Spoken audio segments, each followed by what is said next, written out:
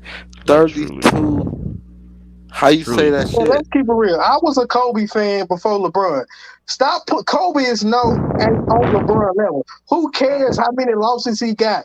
Just accept it. This man is a fucking GOAT. Get Like, that through your head and get Kobe dick out your like motherfucking truly, mouth. Just like the way these accept it. dudes defend Kobe and Michael Jordan, they're not on the payroll. I mean, you're not getting any kind of getting remunerated from this shit. You're not getting paid for being these cock riders. Hey, That's like, that shit don't make no listen sense, to me, bro. bro. On everything I love, niggas wanna link up with stronger niggas. I like to link up with like these are the niggas I love. Hey, don't talk to me about them. Ask I mean, them. can nobody even talk? Talk Because to every time them. somebody say something about LeBron, Man. he just go to another fucking level with this shit. Like, come I on, mean, bro. and you And if can't he speak, died, bro. if Let Kobe somebody was else still talk, alive and bro. he died SFM, Kobe wouldn't even give a fuck about you. He wouldn't even post you on his fucking Instagram. He probably did it on purpose though, because he do it. I don't know. It is what it I is. mean, come on, man. We need to stop having this fucking debate. Stop comparing these dudes and just appreciate they fucking greatness. Right.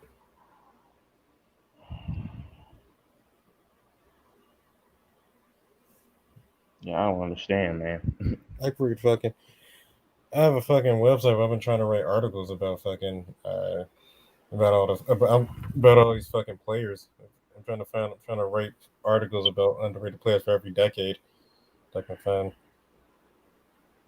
Because the Bees has Hakeem, I mean, not Hakeem, Kareem as the GOAT. I don't, but like I say, I mean, I don't think you can go wrong if you pick Jordan, LeBron, or MJ. Those got to be, one of those guys. I mean, I don't see the issue. I mean, they all go You to said their Jordan, own LeBron, era. and MJ. Jordan and MJ Bro, can't give then us. Kobe the motherfucking I greatest. meant Nigga, Bron. LeBron not on that Oh tier. my He's Hold not on on, that but God. what tier. about Bill Keats, Russell, SFM, man? Why y'all stop. never say Bill Have y'all ever Russell played name? basketball in y'all life? Why do Oh y'all my never Lord. say Bill Russell name? This nigga got more rings than fingers. I mean, Bro, they Do you all think they Bill all go Russell's to the their GOAT? own era. They Do you done that think No, in Bill that's their not Russell's what the I own GOAT? said. Do you think Bill Russell's the GOAT? No. The guy who said that. Do you think Bill Russell's the GOAT? SFM kills the streams, bro. He just does. The He stream got was more stupid from the rings beginning than when he fucking but fingers. And then the he just dude who the dude yells. the dude who said Bill Russell. Do you think Bill Russell's the GOAT? That nigga got more rings than Do you fingers. think he's the GOAT? No, Then shut the LeBron fuck up. is. Why would you bring his name up if we're not talking about said man? Because don't nobody ever say his name. He right after LeBron. Who did, okay, then say that. Say he's right after LeBron. The fuck you That's keep what I bringing his name just up in the GOAT? said. I don't know. What I said was nobody ever say his name. Why do they have to say his name? Nigga, People because have that's different one fucking of the opinions. GOATs. That nigga was a coach and Yes, a he was. player and won. Yes, he was. Come Yes. on.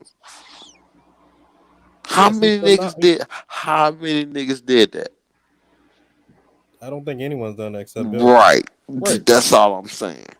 So And when to we be honest, talking GOAT So what? shit, let's talk GOAT shit. We weren't even and talking X. about shit actually, but And okay. X, what's so funny is that we debate this shit like almost every day, and it's gonna be the same redundant argument. You know what I'm saying? Like I this, don't fucking. Facts. I don't really even Facts. debate this shit. I just Like do. every time I come on here, I it's the always hear same shit. Michael Jordan and LeBron. It's facts.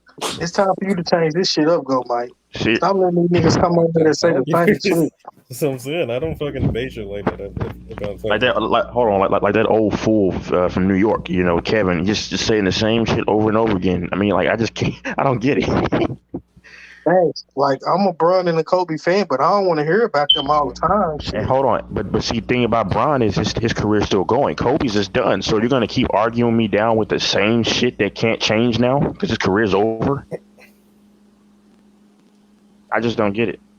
y'all already know I had MJ as the GOAT, but I've never fucking disrespected Brian. I respect it. Hey Yeah, no, y'all, hey y'all, no, what do y'all Right think now, about the? Yeah, what do y'all think about the Travis Scott concert with all the deaths and stuff like that? Let's talk about the Travis. Let's talk about the Travis Scott shit.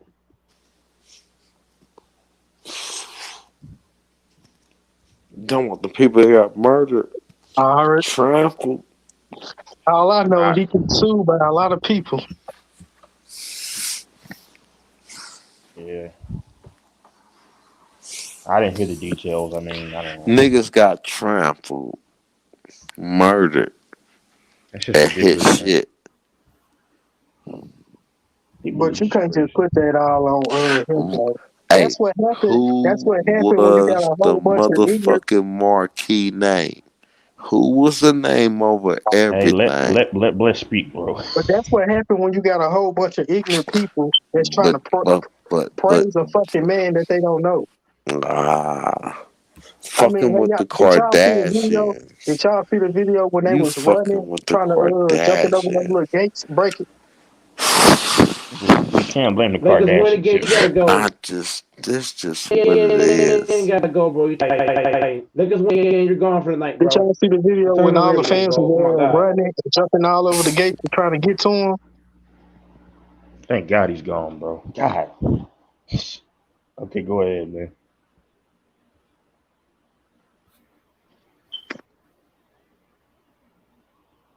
Is anyone there? Hello? Yeah, Okay. they trying to. I know they took his stuff off of Fortnite. They took his stuff off their kid game Fortnite. I That mean, was the how? stuff But on. how, Oh, they put this shit on Fortnite. Yeah, but he had a little character, and then he had a little dance of his on there.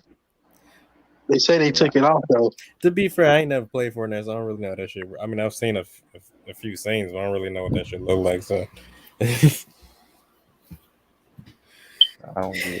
don't know how they blame him though for all that. But what happened? I'm sorry, because I'm not aware of the story. yeah, I don't know what happened. People died, got trampled. They said at his concert. How did they get trampled? Somebody fucking like. I don't even follow rap, so I don't even know. I don't know. Yeah, I don't even know. I mean, I know Travis Scott a rapper, but I don't even remember which songs he made and all that. I'm sorry, I'm just out of the loop on that shit. I only heard his songs on the radio. I don't even listen to him. I don't even listen to the radio like that. It's because I'm barely in the fucking gun. Well, all I know is when he came out, he got the crowd hype, and Mhm. everybody started running up trying to get close to the thing. I don't know what really happened. And Well, see, if the people, I'm not sure if that's the case. If people was fucking running up and then they got fucking smashed, that's not Travis's fault. no, it's not. Nothing he can do about that shit. Hey, X, do you follow the NFL? I know Bless does. Do I call the NFL? You said No, do you follow it at any point? no. Oh man, I don't even. I don't even follow sports like that outside of basketball and. yeah. My fucking Cowboys got their ass put by the Broncos. But see, here's what's funny, bro, about that, man. They're saying, oh, some people are saying Dak is not the guy. Hold on, but my thing is this though. Y'all were when Peyton Manning's gotten blown out before. Breeze has gotten his ass blown out before. Many guys. Josh Allen had his fourth terrible game this season. I counted them. He played shitty against the Steelers, against the Jags. He played shitty against Tennessee, and then he played shitty against some other. Y'all hear me?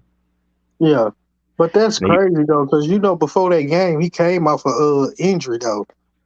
and they're saying he's not the guy after that, and he's been at MVP level. I mean, we know why. Some people are trying to talk shit, but it's like y'all see, fake fan. I mean, we're not real fans, bro, because y'all are going to collapse after one game. Every good team has a stinker, bro. Look at the Rams; they got blown out by the Cardinals. Is anybody saying Matthew Stafford wasn't the guy? And Dak is better than Matthew Stafford. You know what I'm saying? I mean, look at the Saints. They lost to one of the worst teams in the league, the Falcons. Thank you. The Cardinals got blown out. Well, not blown out, but they got beat by the Pack. Well, that was a close I game. But mean, Tennessee lost to the Jets. and Tannehill's not getting shredded, and he should get shredded. He's average. He's a bus driver. I think the Ravens may come out of the AFC, bro. Can't I count. don't believe in. Tennessee out. But I can't count out the Chiefs, and I'll tell you why. Because listen, championship pedigree is everything, and these guys have been there and done it. If they can find, like, I know they won ugly, but if they can find a way to get on a run, because they have a winnable game next week, and if they can they play the Cowboys in Kansas City. Now, you might say the Cowboys are going to guarantee win. I'm just saying, if the Chiefs find themselves offensively and the defense plays how they used to. We don't play them this week coming up. No, the following that next Yeah. week. I mean, the following week. Yes, I'm saying because if they go 6-4 after this week, I'm not saying the Cowboys are going to guarantee win that game, bro, in Kansas City. Because if the Chiefs can find their offense, I'm just saying I think the Cowboys are going to win. But if the Chiefs can find their offense, they can go on a roll and they can be right back in the thick of things. People don't understand football, man, because the schedule is pretty weak for the Chiefs after they play Dallas. So Did the I can. Chiefs lose last? Who they just lost to? They just beat the Green Bay. Packers. Yeah. Oh yeah, they beat Green Bay. See, but I can see them still going to like 11-6, which would be probably a wild card. And look out. That's all that I'm saying. All these casual fans are just saying, "Oh, the Chiefs." No, no, y'all don't. You got to look at the schedule. A lot of these people are casuals.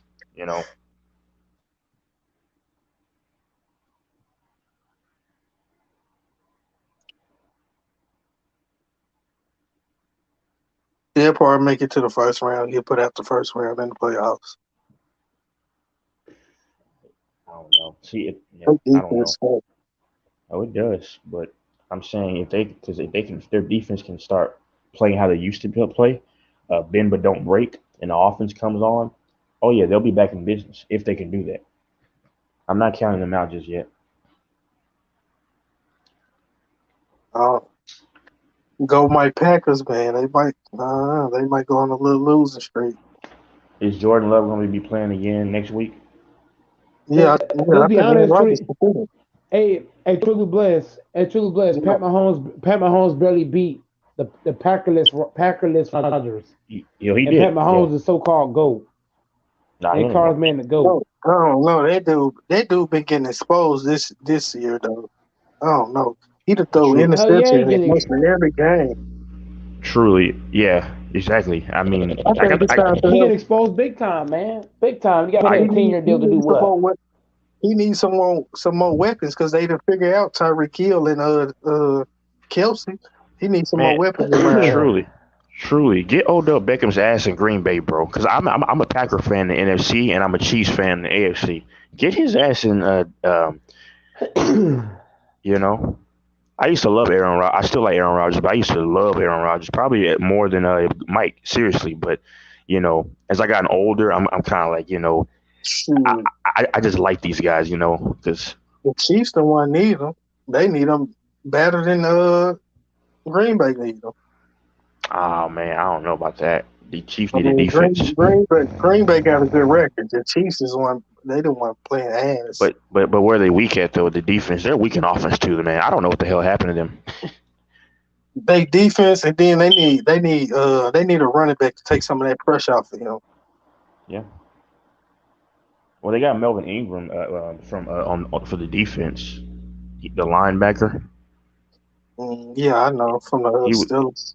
Yeah, he was decent with the Chargers, but I don't know. But if Aaron Rodgers was there, they would have beat the Chiefs. Oh, they would have blown them out.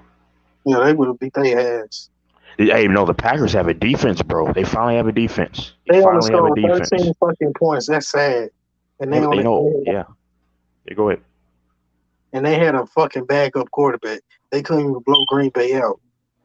Did you see where Jordan Love's mom and his girlfriend were sitting at, bro? At the very top, bro. Literally the very top. Like, that's fucked up. How do y'all come on?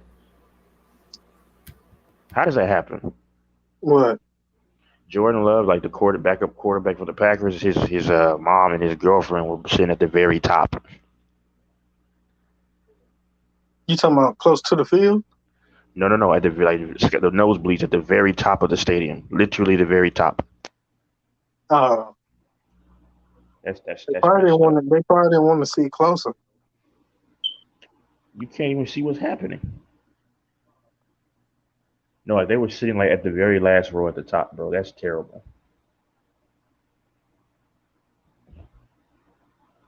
Damn, man, everybody got off when we stopped talking. When we stopped talking about that LeBron shit, LeBron and joint. Well, only one person got off. That's X-Men because he doesn't even talk about football.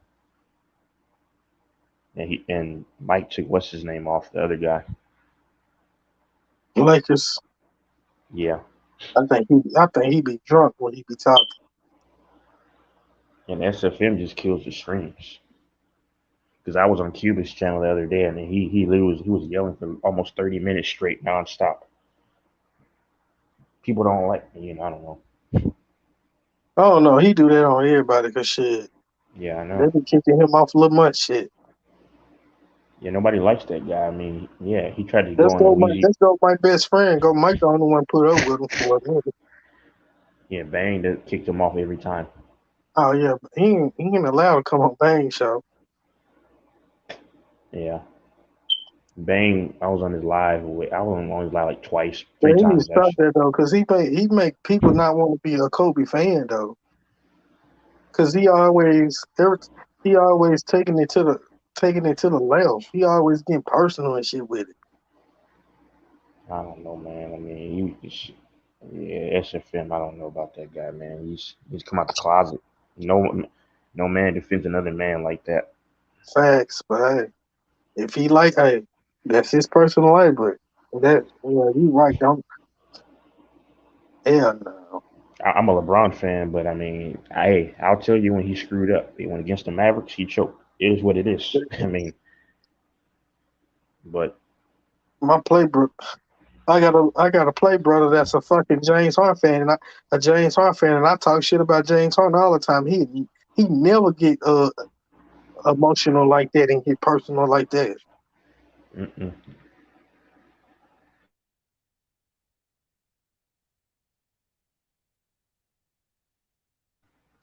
Hell yeah. I mean, yeah. It's just debates, man. Debates. Man, fuck Kareem, nigga. Kareem Yeah, would go. I think What it is. yeah, and Lakers win. I think he's sus too, man. That dude's suspect as hell. I mean, he's always thanking Mike. I mean, that's cool. Thanking him. He's just like every single time, bro. I don't know, but whatever, man.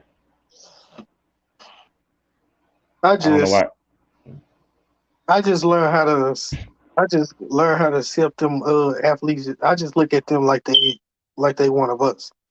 Just because they got more money in us and got the fame, they don't mean shit. I'm trying to go into a couple of careers. I'm going to start one next year for sports broadcasting in Houston. It's with Bally Sports.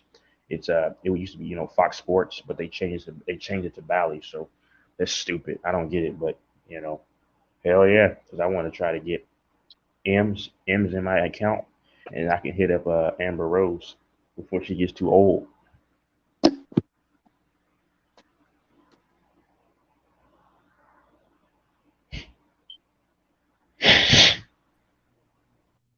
I don't care what no nigga say. LeBron, fuck You LeBron said what? LeBron, man. you said what?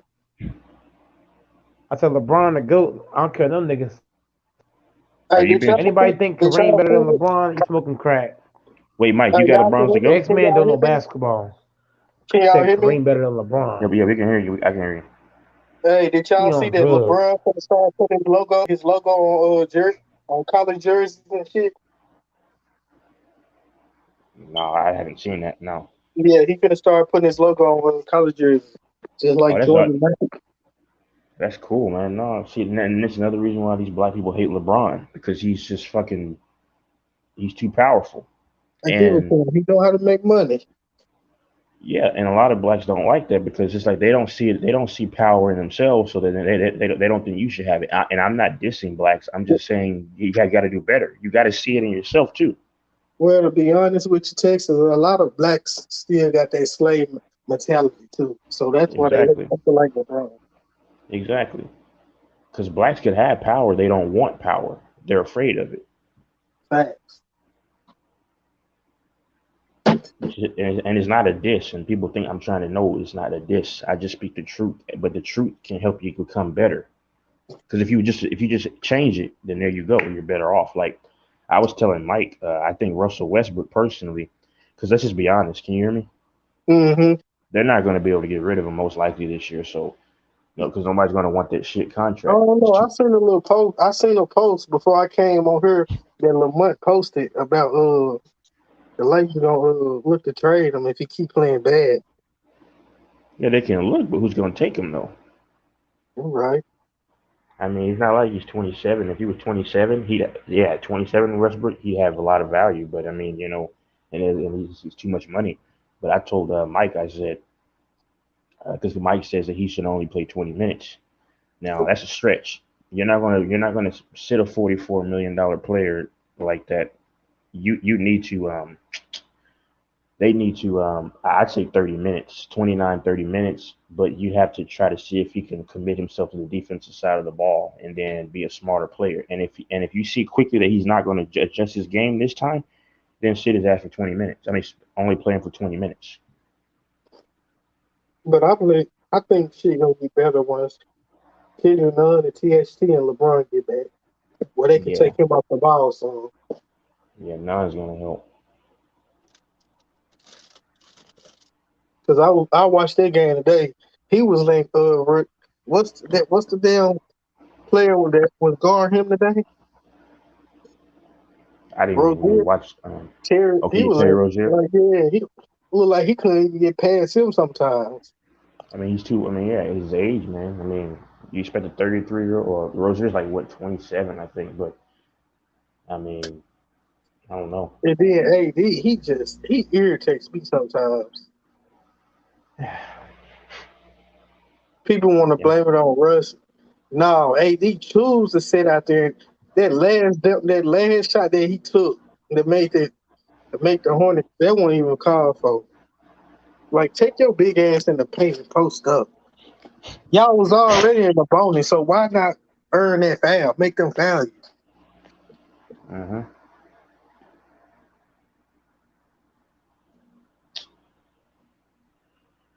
I don't know, man. This is not gonna be. Should be a I guess bad Joe season. Wayne Well, left this time. it's Is it kind what of it was? how do you earn? It's kind of hard to get fouls because of the rule change. Uh-huh. No, but what I'm saying is, like, I know that, but the Lakers was already in the bonus, Uh-huh. and he was getting double teamed. So if he go up for that shot, you know they gonna call that foul for him when he under the basket. Call foul. You said what? Or We Russ really could have went to the. Russ could have drawn because here.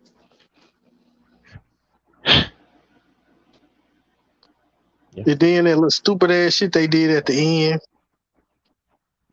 when they kept getting them fucking them texts. All that shit wasn't even called for. Uh-huh. They play the Heat next. They play the Heat next. I already counted as a L. That's a loss. But Melo is. I told people this and Bang and everybody this, and they just said, "Oh, you're crazy." Melo's gonna play an integral part in this team's success. I Man, mean, Melo so far, He since Melo will. so far is the MVP, isn't If, he? if the Lakers can yeah, get healthy and yeah. get their shit together, he will. Is it? I said, Hey, tell him. bless Yeah. it. I think Melo's the MVP of the Lakers right now. Oh yeah. So far, he the sixth man. He's sixth man of the year. Yeah, he had like what 29 off of Six man and 37 MVP, minutes. 6 man and MVP at the same time.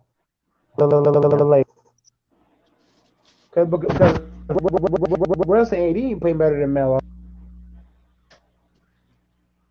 Yeah, he had 29 off of 37 minutes tonight.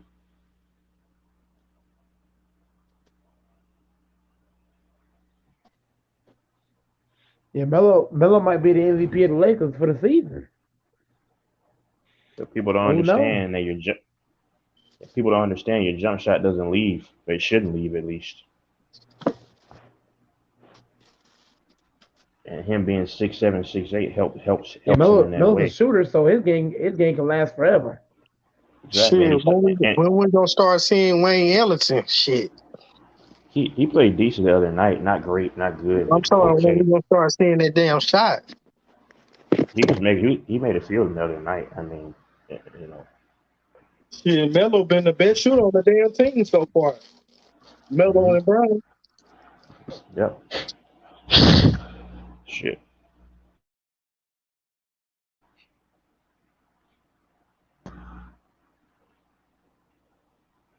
Yep.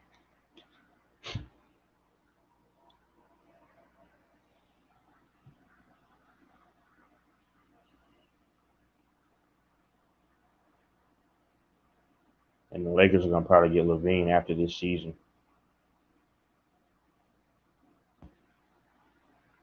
Are you there? Think so? Yeah. How they gonna do that? A trade? Yeah, yeah. You got. I mean, because I mean, he's not happy in Chicago.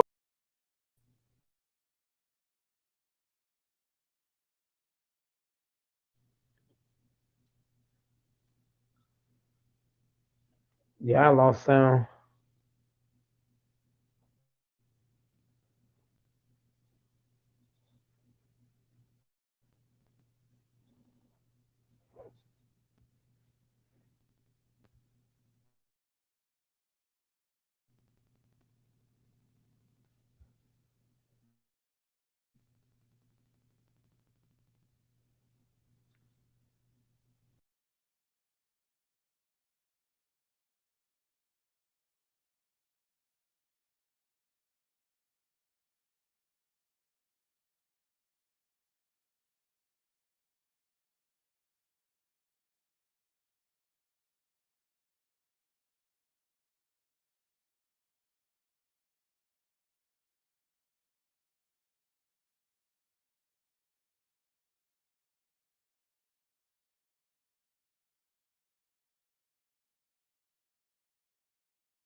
sure to hop on random. To restart my phone. Yeah, random, you can hop on the bill if you like, random. Yeah, random, hit the link at the bottom of the chat. You can definitely hop on Cuba, X-Man, Brown, Lakers win, GOAT. Everybody in chat can definitely hop in the room. Everybody can hop in if they like. Yep, make sure to hit the link. Yep. We not dead random. What you mean, bro? We ain't never dead, man. We live, man. What's good, Sonny?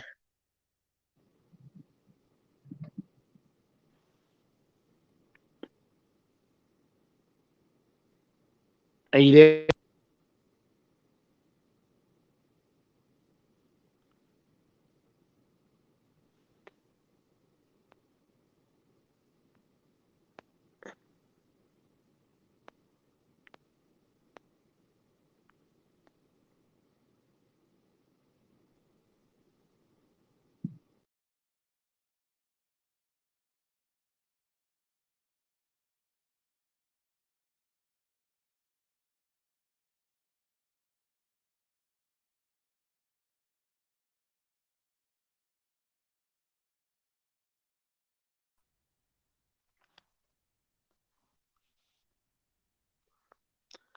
Yeah, Sonny fell out, man.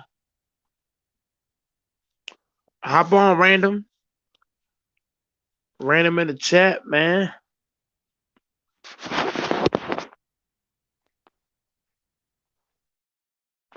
Random gotta go ahead and hop in.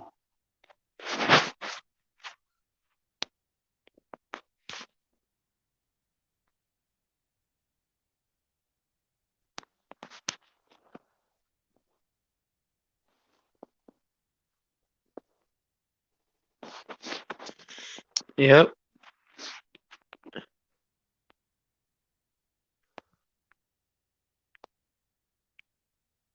Salute basketball channel. Basketball channel and random. Both together.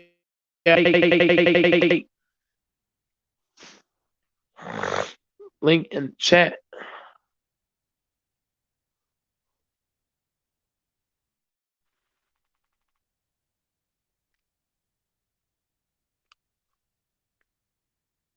Mm-hmm.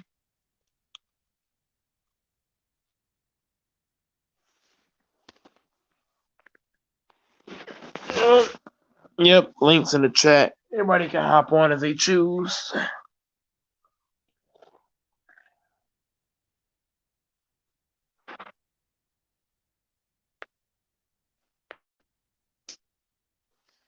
Yeah, basketball. Yeah, keep it on basketball, man. We already know the deal.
Travis Scott might go broke.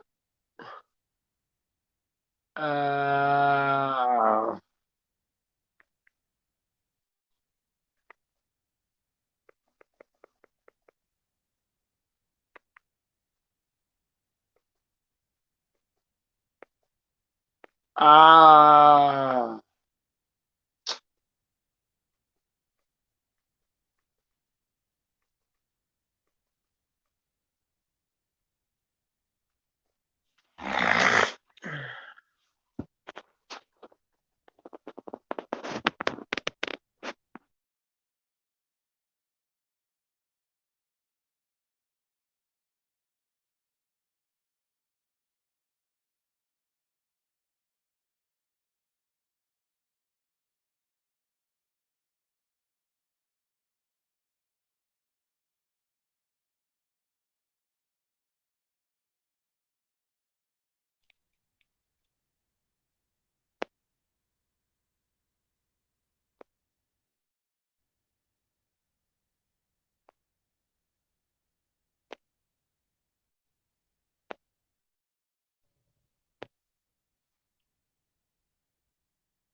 And I thought Wayne Allen did even 8 points, 2 for 3.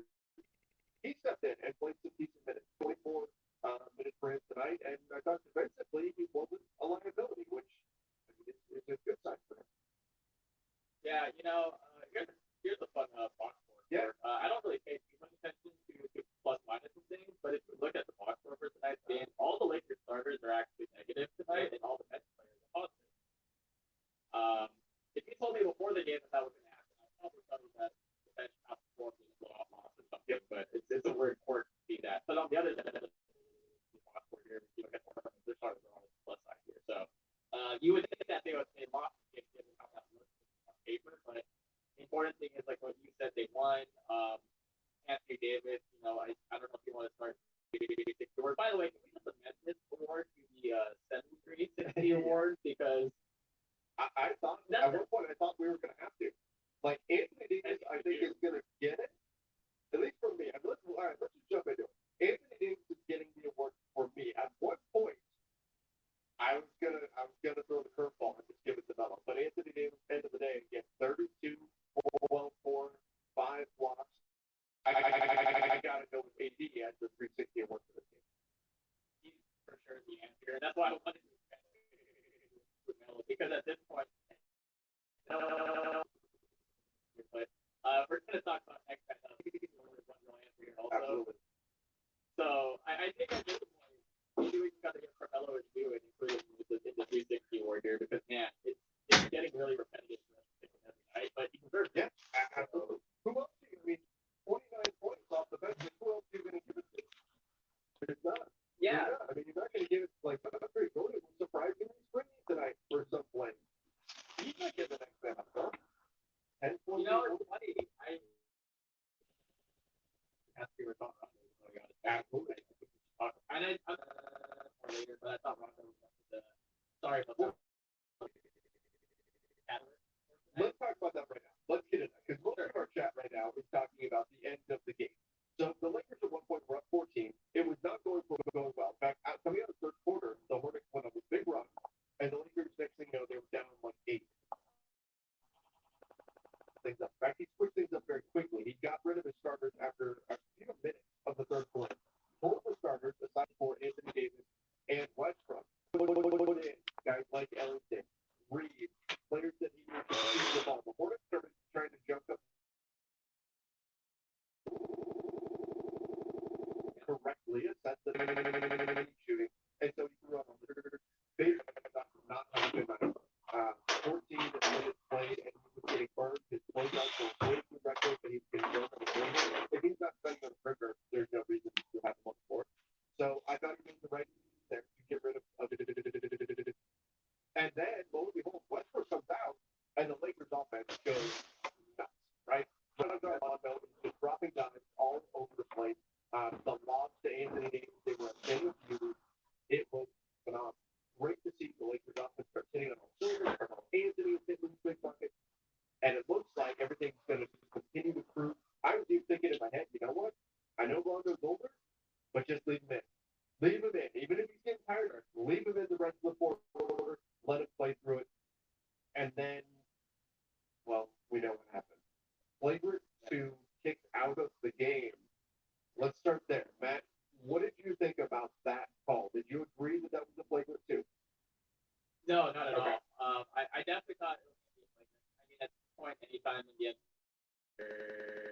you swipe at a guy's head or above the neck area, it's usually an automatic flagrant at this point. And in this case, I didn't think Rondo. And, when referees look at flagrant fouls, what they're looking for is intent or the windup.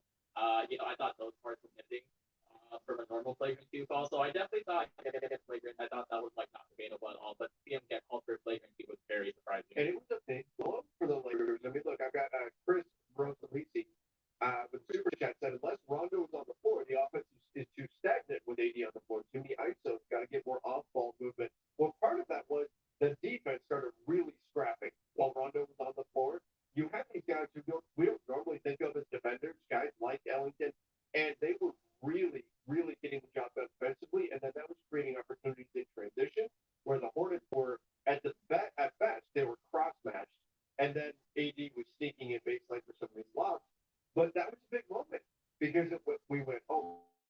catalyst for the Lakers, and then he's out.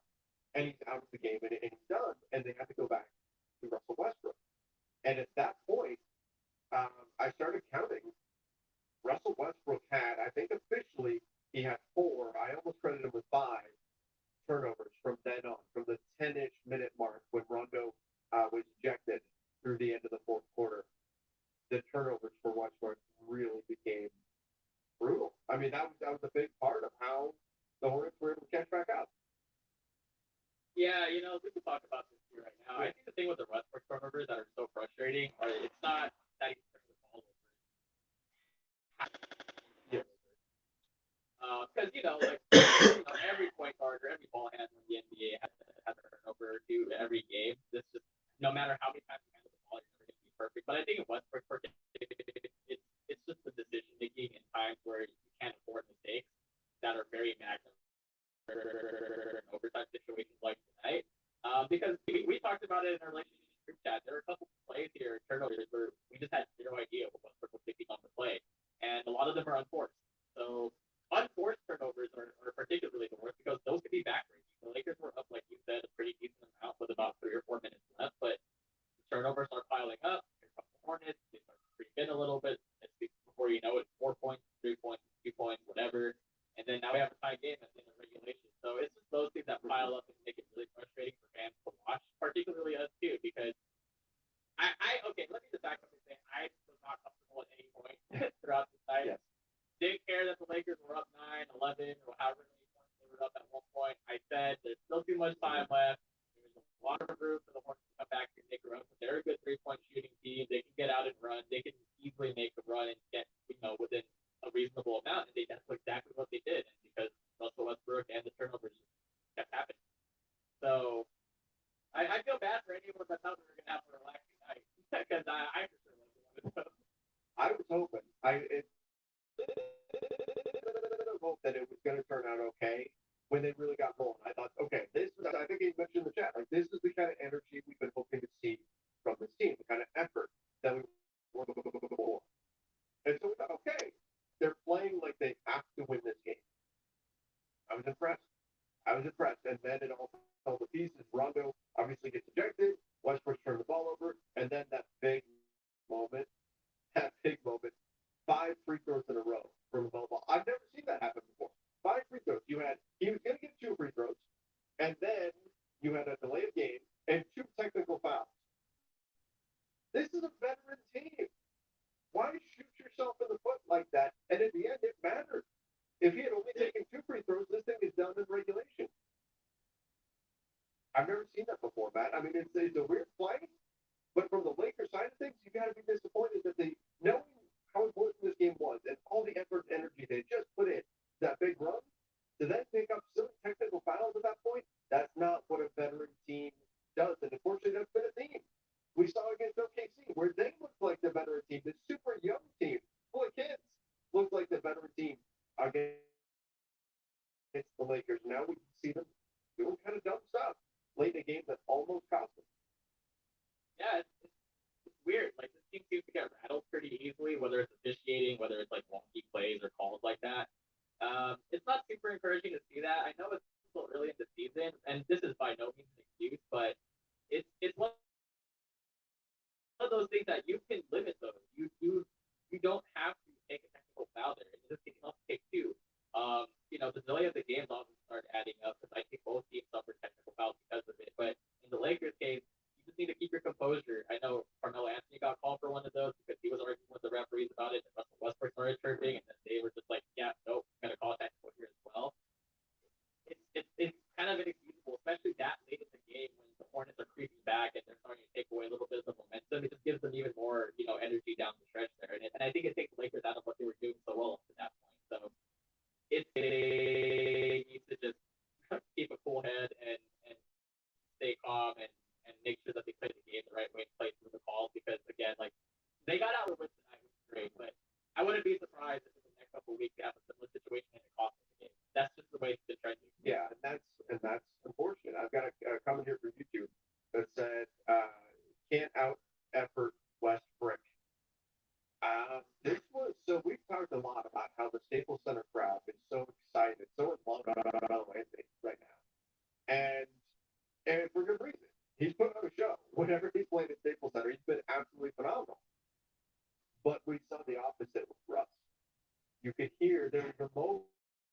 believe it was in overtime. There was a moment where he had the ball and no one was near him, and he's behind the 3-point line, and there were like 8 seconds left on the shot clock, and you could hear the crowd kind of murmur. They're all kind of saying the same thing, like don't shoot it, don't shoot it, don't shoot it. And fortunately, he did, but you could hear the crowd start to get frustrated with Westbrook's turnovers as well.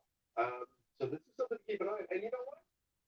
I thought up until the fourth quarter, when the turnovers started, I thought Westbrook was pretty good. He wasn't shooting the ball that well, but I thought his distribution was great. He was throwing. We talked about Rondo's lob. Westbrook was throwing some really nice lob passes. Maybe the best play of the season, that early first quarter lob to DeAndre Jordan. Westbrook, I thought, was playing pretty well up until the fourth quarter when the turnovers started to really pile up. Yeah, isn't it nice to have not one but 2 point guards that can throw lobs to the big men? Isn't that awesome? As opposed to last year? Well, I mean, at the end of the day, it's just nice to have that. Yes, in general. But no, I thought Russ was great tonight up until the fourth quarter, particularly the last half of the fourth quarter. Even then, I thought he was playing pretty okay. Yeah.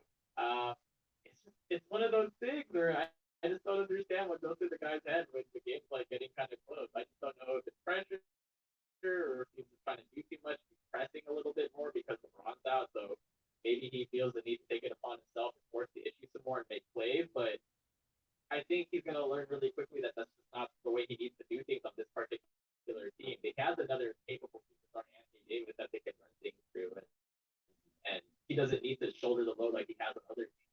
So maybe it's a mindset thing or it's an adjustment period for him. And we talked about this on the last live show, but the reason why I'm not, I guess, as concerned as some people are about it is because when the games really start to matter, the playoffs or down the stretch if they're fighting for seeding or whatever, LeBron James is going to be handling all the possessions. That's just that's the way of the land. So Russell Westbrook will be not as effective because I think he still is the most effective when he has the ball, but at the same time we'll be limiting on turnovers and mistakes when LeBron is on the board with him. Yeah, this game changes quite a bit. And I mean, obviously, it changes a lot. LeBron's out there, but just in terms of LeBron handling the ball instead of Westbrook, obviously you don't have a number of those turnovers late in the game that help bring the Hornets back into it.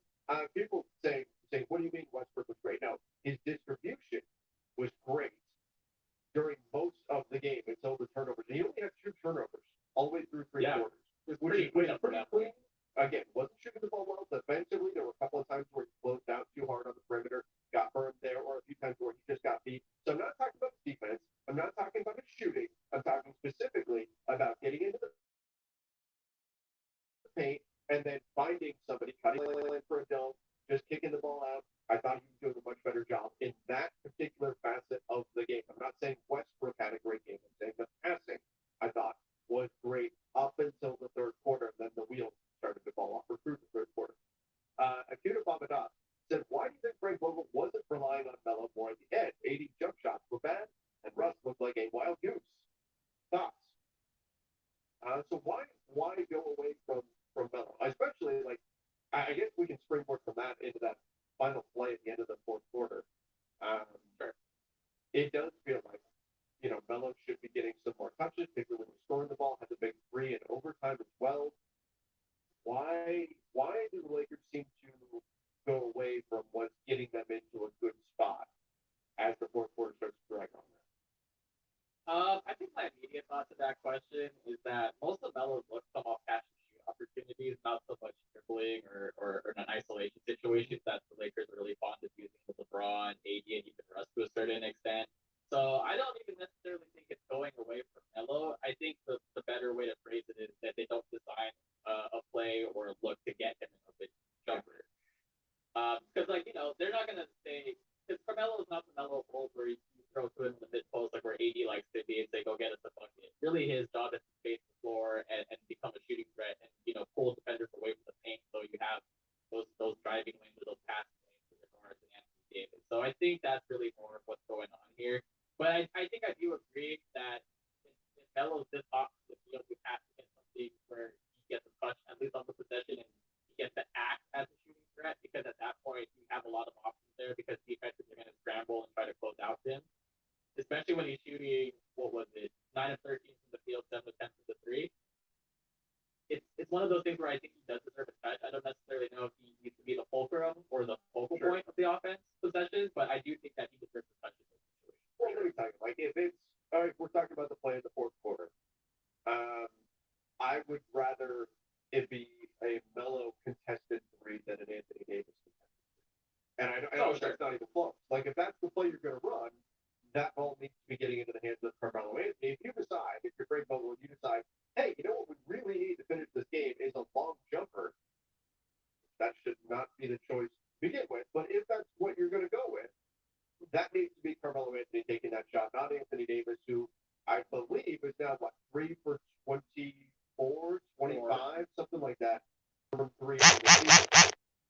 The numbers just don't bear out putting the ball in Anthony Davis' hands unless you've got him attacking the basket, which he didn't in that situation. So I do think that you do have to, he's such a threat that you have to start manufacturing some things for him. I don't think you force the ball to him, but I also think you've got to get a little bit more creative, particularly late in the game. It drives me crazy, and the Lakers aren't the only team that does this, but I hate late in the game. Okay, here, get the ball to one guy. We're just going to ISO. Everybody else go stand still. That kind of stuff drives me bonkers. Why go away from what got you to that point just because it's the last second shot or the last shot of the game in theory? Yeah, I would wonder why.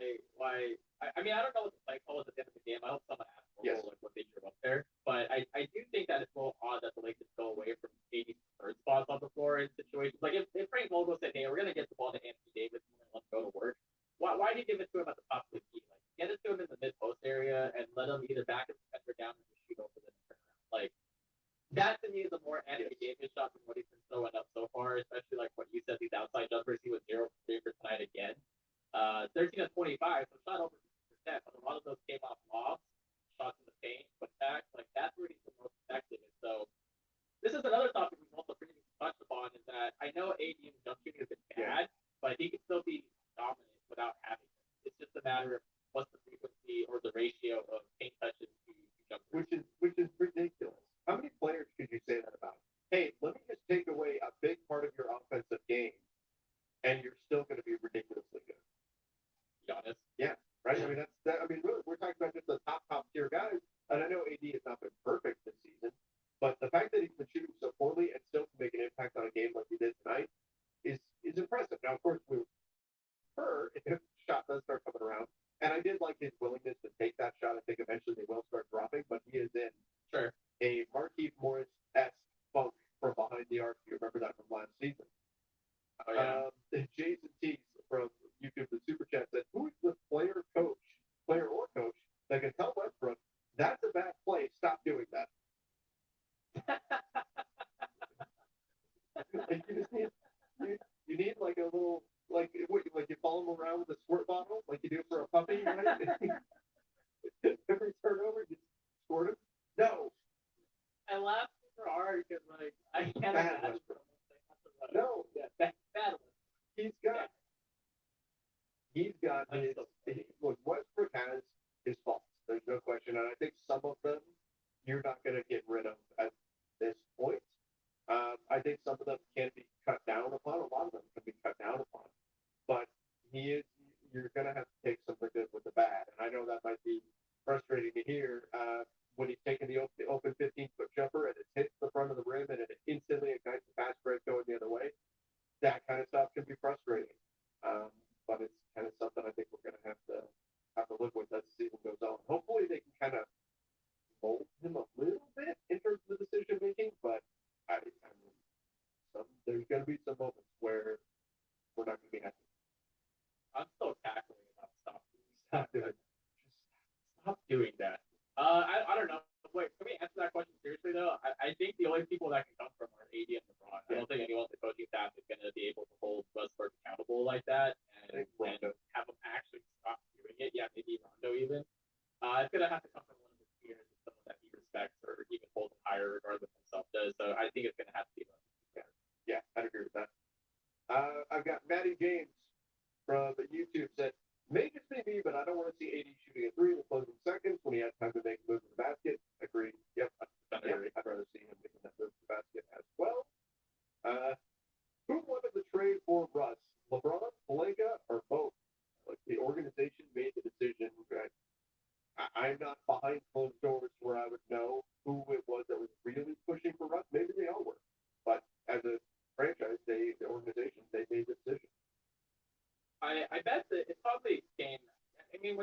talk about superstar trades like that, LeBron and AD aren't just gonna say trade for anyone. We're gonna have to pay for the pick of guys. So I think they had a preference who really wanted to trade, but I think Pelinka looked at the landscape and said, okay, Damian Lillard's obviously not available. These other options probably aren't going to be able to come here, or deals not feasible. So I guess that leaves Westbrook. So I think it's a collaborative thing. But as far as who might be pushing for it, who might have a preference for who they get, it's probably coming from AD. Yeah. And you know what? It's again, we have another game where Westbrook's mistakes were loud. And so, so it's enough where it kind of wipes out the positives. I thought heading into the fourth quarter, I was thinking, man, we're going to have some good things to say about Westbrook tonight. Not perfect, but the passing I thought was on point. Did some good things out there. Cut down on the turnovers, and then the fourth quarter kind of unfortunately wiped all that out. If there was a way to harness those first three quarters and get that kind of performance out of Westbrook consistently, there wouldn't be nearly as many complaints about it. For example, I've got somebody here saying, honestly, I'm starting to think maybe we would have been better keeping Kuz, Trez, KCP. I mean, yeah. What was our hypothetical, Trevor? Would you rather have Buddy Hield, KCP, and I think it was Caruso, I don't remember, or would you have Russell Westbrook? Right. And that's what was on the table for the Lakers. I don't know if they would have kept Caruso or not, but it would have been Buddy Hield and KCP because the trade would have been Kuzma and Trez, and you still would have the 22nd pick in the draft. Or you could have Westbrook. And I think it's interesting. I think in the games when LeBron is out, you kind of need Westbrook handling the ball, running the show, that sort of thing. Like in this game, if you just swapped out Westbrook and you put in Buddy Hield into this game. Oh, they're probably losing. Right. Yeah. And because what Rondo's not going to play 35 minutes tonight, you'd have to find another point guard somewhere, and the fit gets a little bit messy. But overall, I think you could make an argument that maybe they're better off with. Imagine if it's LeBron and AD with Buddy Hield and KCP on the perimeter. That's right. Nice.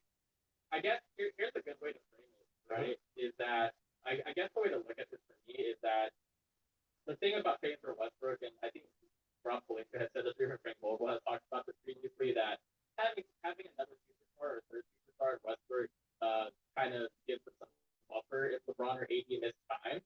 But on the flip side, if you really think about it, in the playoffs, if AD or LeBron are out, how confident are you that the Lakers are going to win that game series? If AD or LeBron are out? Right, because the whole argument is that a third superstar during the regular season is good for a star missing a game, but if you get to the playoffs and you're not healthy, it's not going to matter either way. So I guess that's kind of what the comparison also is short, is that, unlike the Nets, who have James Harden, Kyrie, and Kevin Durant, those Harden and Durant on their own probably win the title one, so Kyrie is just nice to have. But for an uncleaner fit, I don't know what the best way to phrase it is, but a not as clean fit with Westbrook, LeBron, and AD, I don't know if that's going to get you all the way to the finals if one of them's out. Yeah, and that's certainly a concern. But again, on the flip side, Russell Westbrook has a long history of, as the season goes on, he gets better. True. He does get better. He adapts. And so what we're seeing right now is certainly not the best version of Russell Westbrook, but that may still be to come. So I'm not out on Russell Westbrook. I know there's a lot of people complaining about it, but of course, again, the mistakes in the fourth quarter, they were loud. And so we have to address that. But next month, 2 months from now, we might be saying, man, we're so glad this guy's on the team because he just went, dropped a triple-double with 2 turnovers and really sealed a win for the Lakers that they wouldn't have gotten otherwise. That Westbrook could still be in the Lakers' future. Okay, with 2 things really quick. I want to backpedal because I wanted to say this earlier, but as far as turnovers go, Westbrook had 7 turnovers tonight, and a lot of them were very ill-timed, meaning that they happened in the fourth quarter. If Westbrook just compiled 7 turnovers in the first half and then had a clean game from that point forward, and the Lakers won, we'd probably feel a lot better about this win. But because they came at such pivotal and crucial moments of the game, that's why we're upset about the game. And then 2, as far as not being on Westbrook, I agree. I'm not. It's 11 games. There's so much season left, and we still have the team, the whole team. I know that's going to get really repetitive over the next couple of weeks, but it's true. I don't know what Westbrook looks like next to THT, Nunn, or Ariza, because we haven't seen. There's 71 games left, and that does jump into our next super chat question here. That with Nunn and THT getting closer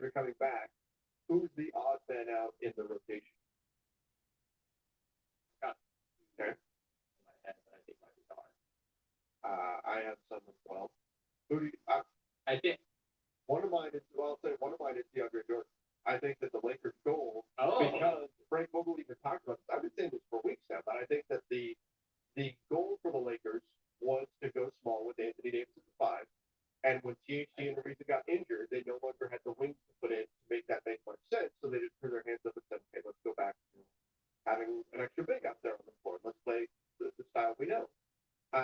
But I do think they go back to that at some point, and none of THT coming back might give them the incentive to go ahead and try that. Frank Vogel talked about how this matchup in particular would have been one to go small in, but because THT and Ariza were out, he didn't feel like they had enough size on the wings to do it, so they would go ahead and start DeAndre Jordan. I think the Lakers are planning at some point to push forward with Anthony Davis at 5. I should really consider that, but now I have to. Okay. I think you're right, though. I guess I'm just a little bit pessimistic because just knowing Frank Vogel and it's like this is not playing too big. It's just hard for me to wrap my head around the idea of Anthony Davis is going to play more center in the regular season. I guess that's the hard concept for me to reconcile right now, but I hope it happens. No, my initial two were actually Rajon Rondo and either Malik Monk or Wayne Ellington. Malik Monk or Wayne Ellington. Yeah, I mean, it depends on which one of them really has it going. I was impressed with Ellington. And they're both situations. Yeah, they're both situations. Let's face it, Malik Monk's not going to handle the ball nearly as much as he has when THT and Kendrick Nunn are fully available. I think there's just not enough room for him to do that, really.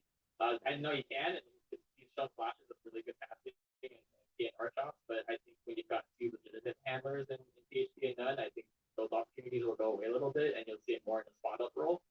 And then Rajon Rondo, he's a part-time player, like the regular DNP guy when everyone's healthy. So those were my original picks. So I think you're right that DeAndre Jordan ultimately does get phased out once Vogel has more flexibility in terms of going small.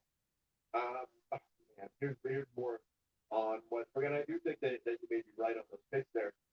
Mike from YouTube said Westbrook should be the 6th man on this team. We're going down here. His ego won't allow it. Then again, his ego is why he turns the ball over so much. He's the same guy now as he was in the past. I think better days are to come for Westbrook.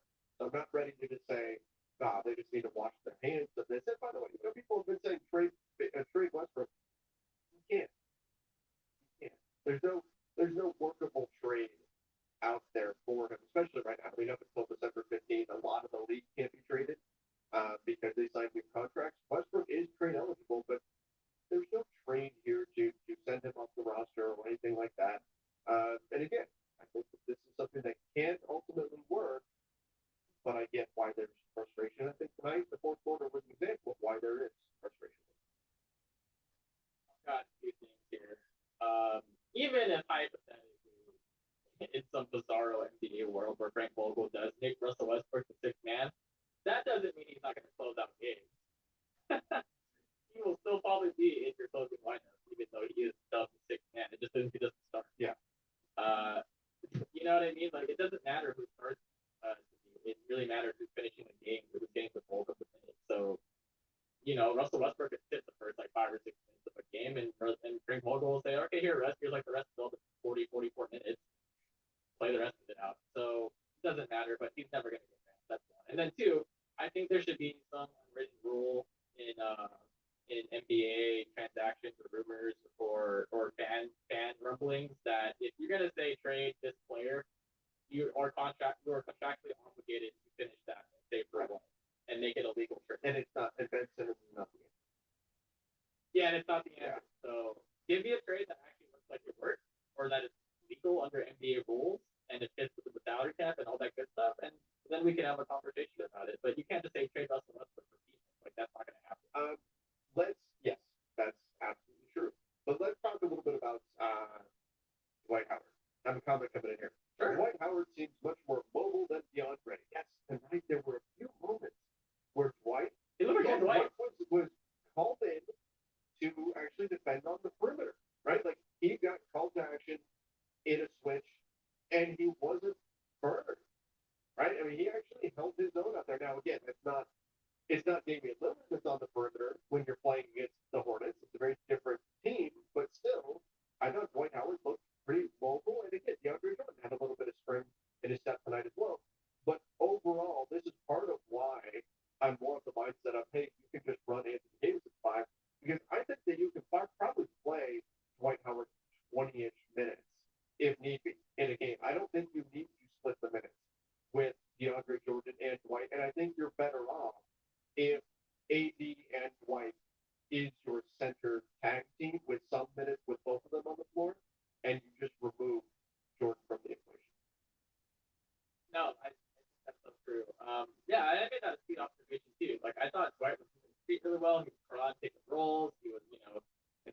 really well tonight. He's active around the rim like he always is. And I don't think it's a debate at this point that Dwight's more mobile than DeAndre. DeAndre to me looks like he's lost a couple steps as far as lateral movement and agility goes. Yes, he looks great on the lob, but he just doesn't have the same explosiveness off coming off the floor that he used to, which made him so special in the first place. He still has flashes of it from time to time, but he's definitely not the same mobile defender that he used to be. Dwight has definitely been the more effective center in that role, and I think you're also right in that he could definitely play 20 every night. I don't think that's a debate. He played 15 tonight, and if you stretch the battery, I mean, another 5, I think you're within just fine. Yeah, and that's where I think you can get away with that. I've had a lot of comments about this. Austin Reeves. What did we think about him receiving 27 minutes? 27. I mean, that's the most minutes on the team off the bench behind Carmelo Anthony, who blew up for 29 points. Austin Reeves, 27 minutes, 3 for 6, no threes, 1 board, 1 assist, 1 steal. He was a +3 on the night, 8 points. Why is Austin? You've got a team full of veterans. I mean, listen to the bench. Dwight Howard, Rajon Rondo, Wayne Ellington, Malik Monk, Austin Reeves. And out of that, undrafted Austin Reeves was getting the most minutes. And I don't think Frank Vogel was wrong for doing that.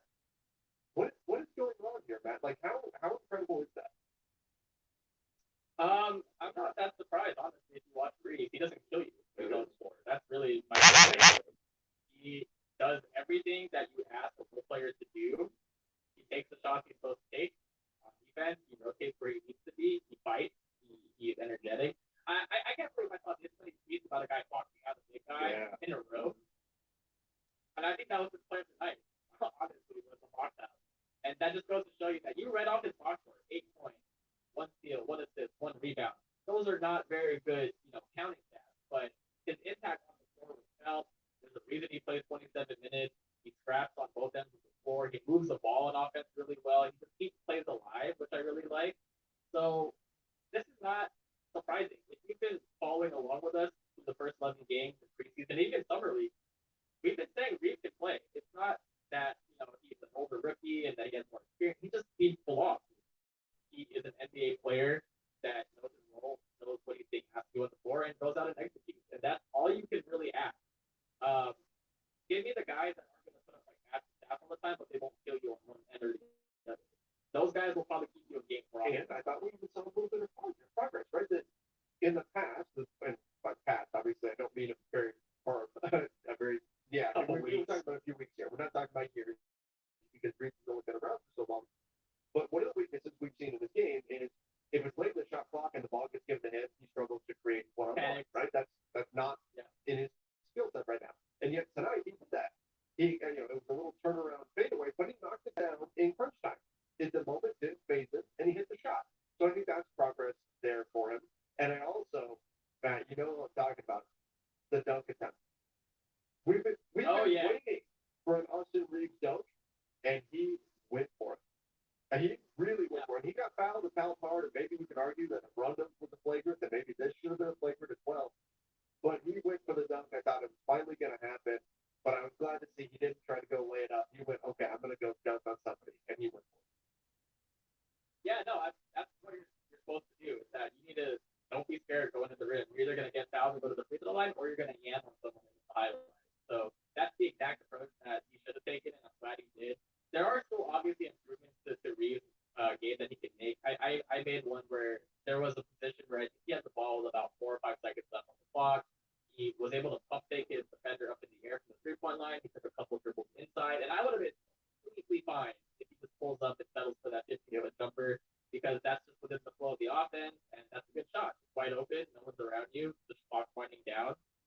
That's not a bad shot to take in that situation, but instead he passes the ball first, which I think you'd rather have an unselfish player than a selfish one any day of the week. But in certain cases, it's just better for the flow of your offense to be aggressive and take those shots when they're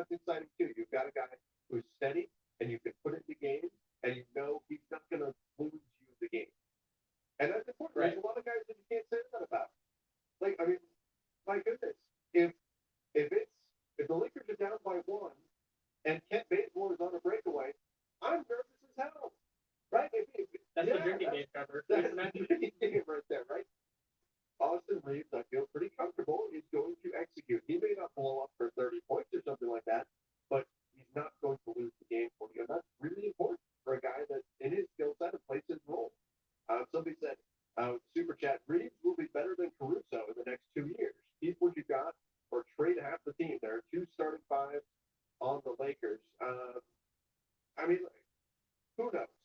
Who knows when we're looking at Caruso versus Reeves, where all this will wind up. Caruso's a very, very good player. We got to see him do some things for the Chicago Bulls tonight in the game right before the Lakers game.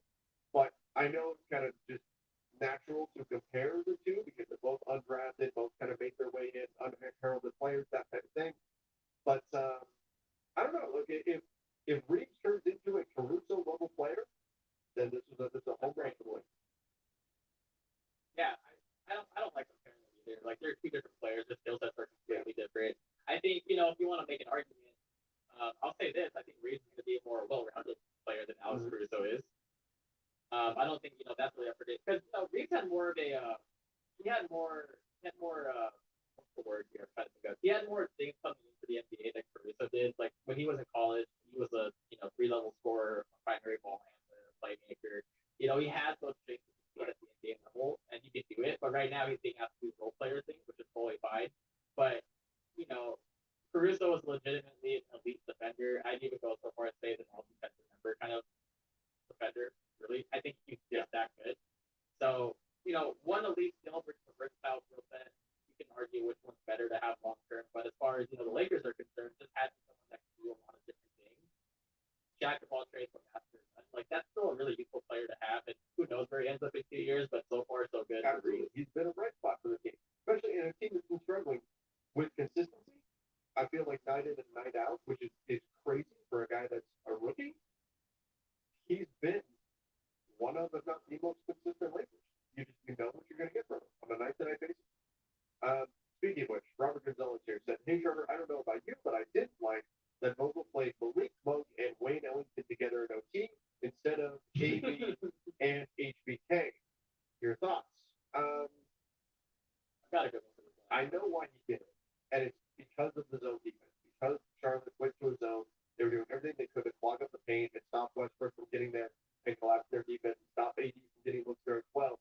So we thought, okay, let me just put 2 shooters out on the floor to exploit that as much as possible. That's what he was going for. I understand that why you would say, okay, well, I'd rather stick with these 2 guys because what they bring defensively, the other things on the floor. But I don't think that Vogel's instinct to go with shooting alongside Davis and Westbrook and Melo in that case was necessarily wrong.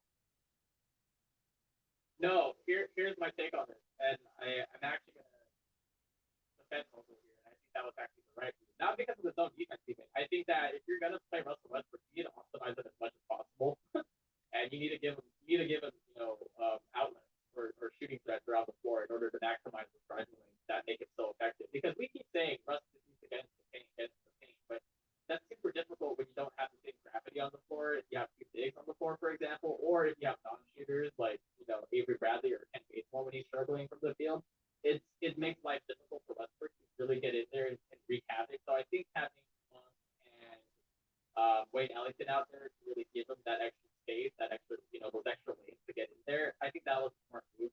This is what the Houston Rockets did. This is why they traded Chris Capella away and went multiple to maximize Westbrook. I think Frank Vogel is realizing, and I hope that this is something he continues to do, is that until you have your full assortment of players in THT, Nunn, and Trevor Ariza, you're not going to be able to be the same defensive team that you want to be. I think Vogel has to lean in more, if not heavily more, the offensive side of things, because right now that's just the way the Lakers are going to win games, and that's the way they're trending right now. I know it's hard for fans to reconcile that because Vogel is a defensive-minded coach who's really good at that, but this is his roster right now. It's not. I don't think it's a stretch to say that this is a roster that's not tailored to what Vogel wants to do as a coach, but this is the roster he has, so you need to optimize it the best way. You don't coach your team all the time. You coach around your players. That's like the sign of a good head coach. So I think in this case, Vogel just needs to lean in more to that side of the roster and not forget the defensive end, obviously, because he's never going to do that, but more so like, hey, this is how we're going to win games. We're going to need a flat out, like, we just need to win shootouts. And I think this is the best way to do it. And that may be where Frank Vogel, it might be kind of not a natural reaction for him. His instinct is, let's just lock them down on defense. It might be in order to win games, you got to go more offense heavy. Matt, we kind of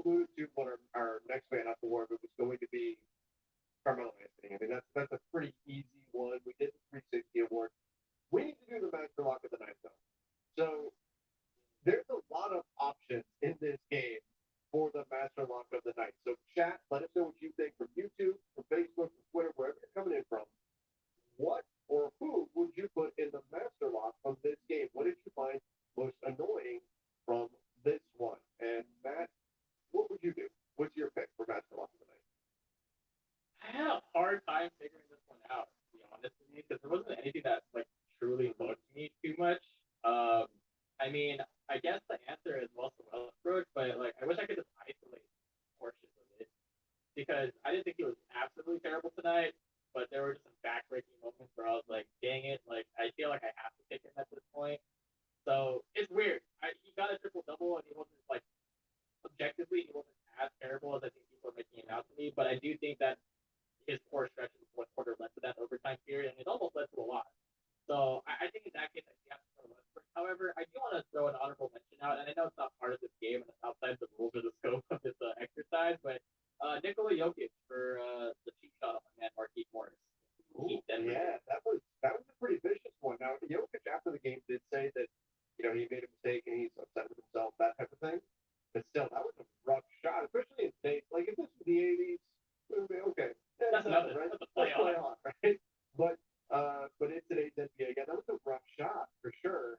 Surprising to see that out of Jokic. He's probably going to be missing games for that one. For me, master lock of the night. I've got a lot of people mentioning the referees and a lot of people mentioning Russell Westbrook. I feel like you can match mark the referees every game, which is why I try to avoid it. Yeah. You know what I mean? Right, and exactly. And I'll go with this. I'll say, because you already went with Westbrook, because that probably would be my pick as well because of the turnovers late and things of that nature. Rather than go there, I'm going to go with Westbrook and Melo in the moment where they got their technicals. Sure. Because that really changed. Like the game was already starting to slip when Rondo went out, but then cutting their lead all the way down to 4 by giving up 3 extra free throws for no reason. That I think, and I believe, what was it? It was Melo got the delay game, I think. Then did he get a technical as well, and Westbrook got a technical? I don't remember, but I think the delay of the game was, and I saw some people tweeting this out. I think Frank Vogel was actually trying to call a timeout to challenge the call on the floor. I forgot exactly what it is, but they didn't grant it, and then I think something happened where they called the delay of game. I don't remember, but Melo was obviously upset about the call after that he got called for the first technical, and then I guess I don't know what Russ was doing. I don't know if he was defending Melo or what, but then he was chirping at the ref that got the second technical. So second delay of game was the first technical, and then the technical. Plus, LaMelo had just gotten fouled, so he had 2 more. Exactly. And that was just a major moment. So to me, you've got to keep your head in moments like that, especially again, if you're a veteran team, you've got to keep your head in those kind of moments, and you can't do that. That could have very well cost them the game, right? So, yeah. I thought it was going to, honestly. Like, it just felt that way. Yeah, it just felt bad when it was happening. They went from a 9-point lead down to 4. Yeah, that was nothing. With no time coming off the clock. Yes. And that's not something you can do. You can't do that. You're going to win games. Can't do it. All right. Let me get into a few more super chats here. Somebody said if Westbrook leads the second unit, we win a chip. A lot of comments about Westbrook. I know it's too early, but if Westbrook keeps playing this way, would they dare trade him at the deadline? I don't think they're trading him. And remember my rule. Tell me what it's ready.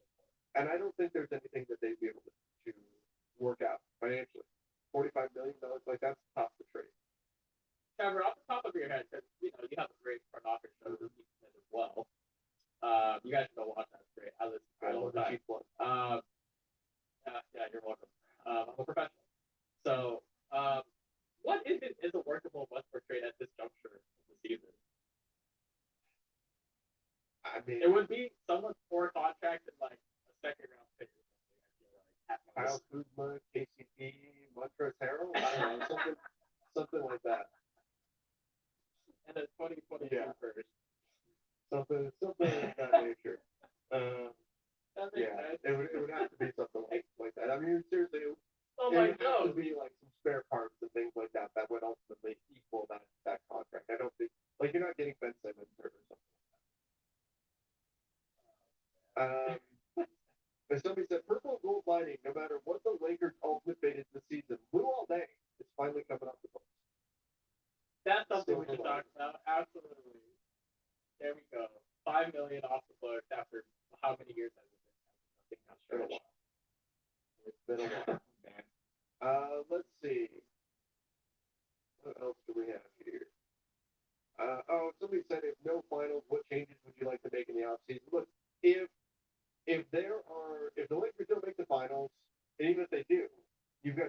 players that are on 1-year contracts, this team's going to look very different next season. No matter what. Again. Third season in a row. Yeah, let's run through it. Who's under contract next year? AD, LeBron, Russ, PhD. Kendrick Nunn has a player option after that And 2-year assuming deal. picked up his player option too. I'm assuming he's not going to turn down $45 million, so I'm just going to put it out there. He's probably going to be back. Barring an insane trade for something like, I don't know, KCP trade or, but no, this is going to be, it's kind of like a mercenary team. It's just whatever veterans want to ring chase in Los Angeles next year. It's going to be the same thing. If the Lakers don't make the finals, how many players on this team do you want back? I think I can only name maybe two. Or is it 2? I think I have. Oh well, I think we technically have Reed, but I think his next year's not guaranteed also, right? I forget. Yeah, I mean, Okay, so I guess he's. Well, okay. Sorry, to answer your question though, I think I'd only really want Monk for the upside if he signs a better minimum at the end, and Dwight. yeah, I was going to say, Dwight's got to be in there, right? Yeah, he's I want Rondo, if nothing else, than to be on the coaching staff and just he's a basketball genius. So and so I can continue to wear my Rondo jersey. I hope everyone knows why we have Rondo, right? I think they do, but by this point they do. I hope so. We did get some good news on Taylor Horton-Tucker. I know we talked about it earlier, but he's Oh, yeah, going to be we talked cleared about for that. contact starting tomorrow. Frank Vogel said tomorrow he'll be cleared for contact, and then I mean it could be within a week or so that we could see him get back out on the floor. I mean, don't take my word for it. There depends on how things go in practice. It's not like set in stone. But the good news is THT's return is imminent. It's going to be sooner rather than later, and I think that's a good thing for the Lakers, and certainly gives them some help on the wing. No, it's another dynamic that the Lakers don't have outside of Russell Westbrook and LeBron. It's just someone that can get to the rim and create their own shot. I'm really curious because we didn't really see PhD too much. I know we saw him a little bit of the preseason, when injury happened, and we haven't seen him since. But I was interested to see how he's grown his game. We made a big deal out of the comments about working on his outside shooting and his off-ball defense. Like that's gonna be incredibly important on this roster. But I'm particularly excited to see how Frank Vogel uses him in the lineups where, does he put him next to Russ? Does he dare to do that? Or is he just going to be strictly only on when LeBron and AD are on the floor? Like, I don't know how he's going to really use him yet. But he's gonna help. Because he's going to, well, one, he's just a good talented player and he's going to be a rotation guy no matter what. But two, he's going to siphon minutes away from players that people have been complaining about up to this point. So that's always a good thing is, addition by subtraction. Yeah, I mean he's gonna get opportunities because there aren't many guys on the team that can do what he does in terms of attacking the basket and in terms of having that kind of life on the defensive end of the floor. The Lakers expect him to be their wing defender, so we'll see if he can do that. And we haven't seen him do it. We haven't seen it. We don't know if he can do it or not. But the Lakers are going to find out. I think having him back is better than not having him. I've seen fans around the NBA, fans of other teams, kind of roll their eyes and say, "What? THT doesn't matter. He's not going to make any kind of a difference." Look, he was on a pretty impressive trajectory last season. If he's continued to grow, continued to improve, then he can make a difference on the team, particularly when we're talking about who he's replacing. If he's taking the minutes of somebody who's struggling for the Lakers, then that's a positive thing, particularly on a veteran team that could use some young legs. So I think him coming back is definitely a good thing for them. I've also got some people asking about LeBron James. I know that Bill Orm piece had people a little worried, where he mentioned Tim DiFrancesco said 1 to 2 months injury. And the Lakers, Matt, we've talked about this, they have this history of underestimating how long players will be injured for. But Marco Nunez said today that it was more like it depends on the grade of the strain. He didn't specifically talk about LeBron, right? But he said it's more depending on the grade of the strain. A low grade strain, like a grade 3 or whatever, yeah, it's going to be like 6 weeks. But a lower grade strain, it's like a week or 2. So if we're going with what Shams initially reported, that it was more of a lower grade thing, that it was probably only going to be about a week or so, then that falls right in line. So I'm not panicking just yet, but I also have in my head that the Lakers have a history of underestimating how long it will take players to come back. Yeah, okay, here's me being optimistic, is that I feel like if it was more serious, that they wouldn't have put out a 1 week timeline, because that's just a service to fans everywhere if they knew it was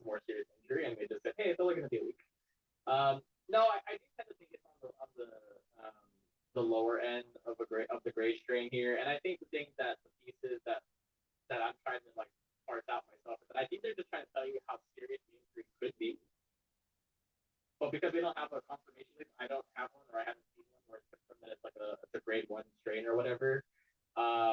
I think that given the timeline, because what I've been seeing from some doctors and PTs that I follow on Twitter and stuff is that because the Lakers gave that initial timeline, it doesn't believe that is the case with this particular injury for LeBron. So I'm gonna keep it there, and obviously since I believe that the original timeline was a week, and that announcement came last Thursday or Wednesday, I believe we should get an update this week about where LeBron's at. I'd be surprised if he shows up anytime before this weekend. I think if the Lakers are being conservative, which I still think is the correct approach, that they should definitely load manage LeBron as much as possible. Because I think the other comment too was that if this was the playoffs, he could probably play through it. But yeah, he could probably play through it, which is good. Because if you can play through something, that means you're obviously not in a state where you absolutely, it's hurting that bad. It's more of a pain tolerance thing. So I think they're taking the smart approach, which is the conservative one, and making sure that he's back 100% healthy so he doesn't re-aggravate anything and doesn't have to miss more time because of it. So if you told me he's not going to play until next week, I'd be totally fine with that. Obviously, the upcoming schedule gets a lot tougher, and that's going to make for some ugly games, I think, or some messy ones for sure. But we have to take a long view here. It's not the end of the world. The Lakers are above 500 again. They're 6-5. They're still right in the middle of the playoff race because it's so early in the season. Only really the Warriors have separated themselves in the Western Conference, I think. So there's still a lot of time for the Lakers to make up ground here, especially once they get Steve healthy and so I'm not panicking about the injury yet. I think he'll be fine, and I think we'll see him, within the next few games. Hope so. Definitely hope you're right on that one. And I guess we should specify the Lakers did put out that timeline of a week. That was just Sean's run in. Probably usually Sean's is pretty tight with clutch, so that's probably pretty plugged in over there. Yeah, that's probably where that's coming from. Some people saying you're not keeping Melo. That was silly. Yeah, I just had him checked off in my head. Like, of course you'd be keeping him as well. And there's also, I think, the chance that if Melo keeps playing like this, somebody's going to offer him more than the better minimum next year, right? Which I don't think he's going to shoot 65% or whatever he's at from free for the entire season. But if he continues playing at a high level, somebody might offer him more than the better minimum, and then the Lakers might be in a tough spot. But yeah, he's definitely on the list of players that you'd want to bring back for next year. I was thinking more towards the end of the bench guys, and that was just a silly oversight. No, that was 100% oversight on my end, and I think it's because he's been playing so well. I forget he's on a 1-year deal. Because I associate minimum deals with guys that you're kind of like flyers on or older dudes.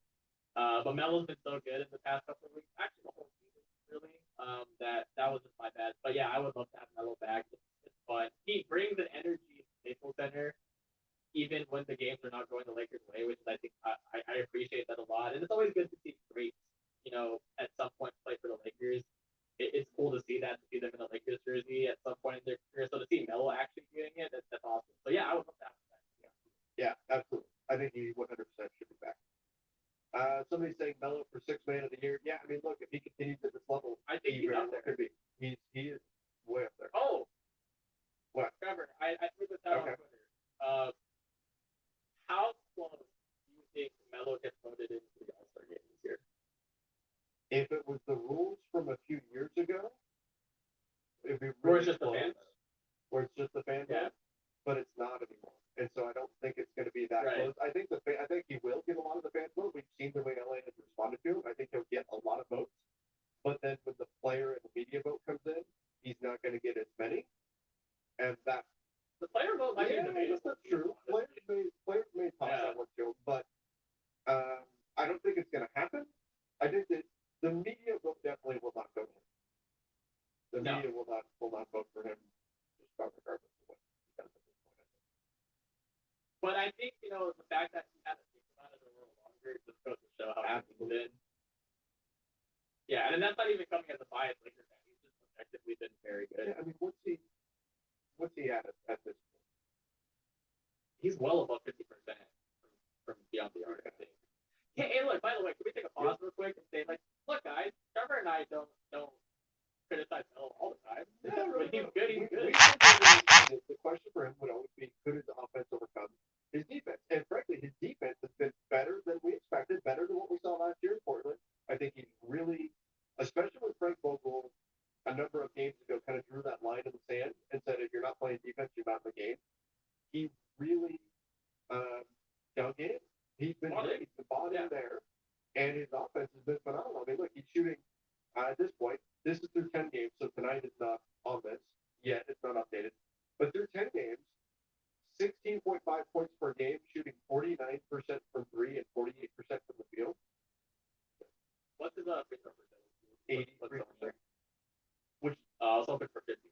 be. Yeah, I mean, but the free throw percentage is totally sustainable. He's an 81% free throw shooter for his career, so no problems there. Yeah, I mean, look, he's been great. He's been great. There's no question. He's been fantastic, and I love it. I love that the crowd's getting into it, and he's making these big shots in Staples Center and all that. I hope it continues throughout the whole season. It's been a lot of fun watching him really get going like that, and yeah, I mean, look, we try to be as objective as possible while also recognizing that there's going to be some inherent bias here, right? But we try to be as objective as possible. So coming in, we know, okay, this player, we've seen this from us in terms of offense, we've seen this in terms of defense. Here's what we can see on the list. But not everything is written in stone, but this is just what a player is going to be. And again, to Carmelo Anthony's credit, he's been better defensively than I would have expected, and his offense has been way better in terms of efficiency. Then I think it's even reasonable to assume it's going to stay at this level. But if he's anywhere close to this is a massive steal in terms of having Carmelo Anthony on a better minimum deal. Yeah, I was actually texting with Caitlin after the game tonight. Shout out Caitlin for the win. She just kept texting me over and over again, Melo, like all caps. And I think that's basically what the Lakers fan base is sentiment right now. Is that Melo has been playing amazing basketball. He looks a lot better than he did in Portland, which is surprising. Because if we got the Portland version of Melo, I would have been okay with that. But we are getting some real vintage Melo moments out of him, and I think the happiest thing or the best thing that I've seen out of him is that he's fully embraced his role as basically a catch and shoot 3-point shooter. He's thriving in that role. I can't think of many guys in the league right now that are doing better at it than him right now. Like, he's not like moving off screens and catching and like going up right away kind of thing. But like when he gets the look and he's open, he's going up with confidence. I'm surprised every single time. Yeah. That's already that one where he pump fakes the defender. I think it was Miles Bridges. So he pump fakes, and Bridges goes flying by, and he kind of tries to lean into him and get the foul, and kind of flicks it up there. I thought that was good. I thought it was going to go in. Even the Hornets announcer was like, I thought he was making even that one. That was online. I thought that was going in, which was impressive. It all looks good. Somebody mentioned why all the hate for Westbrook and nobody talking about Kent Bazemore. Let's talk about that a bit, because I thought Bazemore, this may have been his worst game, and that's why he only played 14 minutes. Mitch, every shot he took, he had a pull-up jumper, he had a layup that he missed as well. He's had a history of missing ones, but that's like if Bazemore is missing some jumpers, okay. What he's really providing you is defense, and I thought defensively he was a bit of a mess today. He was all over the place. His closeouts were just extremely reckless. Was not doing a very good job sticking with his man. And if you're Greg Vogel and Kent Bazemore's getting beat, just like a Wayne Ellington would, but Kent Bazemore's not hitting shots, or Malik Monk or somebody like that, you no longer have the incentive to play Kent Bazemore. So tonight was not the best night from him. I think defensively he's better than what we saw in this one. But, I mean, Greg Vogel made it pretty clear that he's on kind of thin ice here. For his minutes are definitely not locked in if he's not getting enough. Yeah, I agree with everything you just said, but to answer the question, the reason why we're talking so much about Westbrook and not so much Bazemore is because Westbrook is going to play heavy minutes no matter what. Yeah. It's just how good is he in those heavy minutes? And for all the worst and issues that Kent Bazemore had tonight, he's not the one handling the ball. He's not making tough decisions. He's not playing in crunch time. The expectations for Russell Westbrook are way, way, way higher than his for Kent Bazemore. So that's another reason why we have to talk about it more. Kent Bazemore had a worse game than Russ. Like that's not a secret. But what you're expecting out of Russ versus what you're expecting out of Bazemore are two entirely different stratospheres. So that's why, Bazemore did not have a good game, and honestly, like I think the reason why we didn't even want to talk about him too much is because he wasn't in there for too long and he didn't do anything that was worth bringing up. Blown layups aside, that's really the only thing you can say, because he was kind of invisible outside of all the defensive miscues that Trevor laid out. But when it comes to Westbrook, he is your third star, and in this case, your second star because LeBron's out. And so, if he is going to be one of the people you're leading on to win this game, then of course there's going to be more criticism or more feedback about his performance. versus a role player. Absolutely. And that's really what it all boils down to, right? That's why you're going to get a lot more comments on Westbrook than on Bazemore. But Bazemore was, again, not good in this one. I think better days are ahead from him. I don't think you just say, oh, you just managed him for the bench and he's done. No, I think that he's still going to get minutes going forward, but tonight was not a good night for him. No. All right. But at the bottom line, I almost said at the end of the day, but I'm trying to. I've got the Schroeder saying stuck in my head here now because that's what he says multiple times every sentence. At the end of the day, the Lakers got the win. The Lakers get the win, and that's the important part, right? The Lakers got the win. It wasn't an easy one. It was a frustrating one. It was one that at one point looked like finally we're going to get this nice win. Everything's going to click, and it's going to be a feel-good moment where we still haven't had that. We haven't had many of them this season from the Lakers, many feel-good moments, but at least it was a W, and that is important that they bank as many wins as they can right now because it may come back to actually matter later on in the season when we start to look at like playoff positions and things like that. So that's the important part. As stressful as this game was, now the Lakers are going to embark on a little bit tougher stretch of the schedule. You're going to see some East Coast teams. You're going to see some difficult ones. So we'll see. Hopefully LeBron is able to come back. That would make a big, big difference. And then maybe Keith can get back in the fold pretty soon as well. Yeah, this is going to be a tough slate, especially if LeBron's projected for the next couple games. It's, the Lakers are going to have the work cut out for them at this point. If they were healthy and things were clicking, I feel a lot better about the games coming up. But, the reality is that they're going to need to scrap and fight as hard as they can. They struggled tonight against the, not a bad but not a great Charlotte Hornets team. But, the next couple games, the Bulls, the Heat, which are next on the slate, the Bucks, Celtics, etc. Like, this is going to be a real test to the Lakers this early in the season. I don't really know what the record is, but I'm just hoping that they can manage to pull off some wins and stay afloat, stay around 500 or slightly above it. I think that's the most optimal situation here. But it'll be good, I think, in the long term, though, just as far as growing as a team and facing even more adversity up to this point, because they haven't really been tested by a good team. Outside of the Warriors and the Suns, obviously, but good teams, but they haven't been like in a close game against a good team. Is that what you mean? Yeah, kind of like that, and also like not at the beginning of the season, we're still figuring things out. Now we have a sample of what the team is, and we're kind of starting to see the outline of what the team could be, because we've seen them good in stretches now. Like you didn't have that earlier, but now it's like, oh, look, the Lakers can actually play well on both ends. They have lineups. Yeah, and they have lineups that make sense. So with sometimes. I thought tonight, I didn't have too many complaints about the lineup, honestly. Yeah. Like, I'm glad we didn't have. You didn't see like the Rondo pairing. Sure. That's easy not to see it when one of them gets off. But still, even up to that point. Right. But that being said, I'm feeling better now that I've talked it out, and that like ultimately you get the win. That's what matters at the end here. Still going to be a rough process. It's going to be a roller coaster. It's not going to surprise me if once they go poorly and everyone's up in arms again. But that's just really part of the season. We're going to have to bear with it.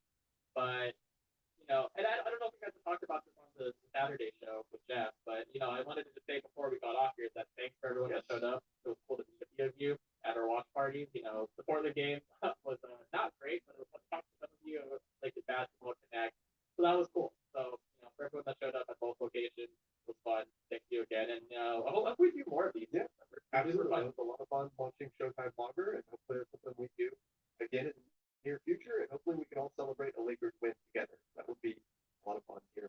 Hopefully we'll do some more soon. All right. I think let's wrap things up there. I appreciate everybody for coming in and talking about Lakers basketball after a win, an overtime win. Thankfully, it was a win. But appreciate everybody coming in from YouTube, from Facebook, from Twitter, and if you're listening to the podcast version of this, make sure you do give us a rating over on Apple Podcasts. We appreciate a 5-star review. Matt, man, let's rest up and get ready for the next one. Yeah. Thanks, Trevor. Thanks for everyone for tuning in. As always, this was fun. I love talking about Lakers basketball and wins rather than Boston. So I'm going to be in a better mood tomorrow morning once I've got to sit with this and say, you know what, the Lakers actually won tonight. So I guess I can't complain too much, especially given where we've been so far. Absolutely. We'll take it.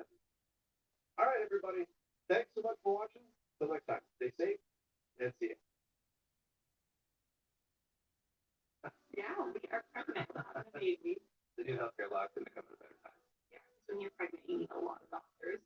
For less than 30 months, the whole family's covered. New law, lower prices, more people qualify at healthcare.gov.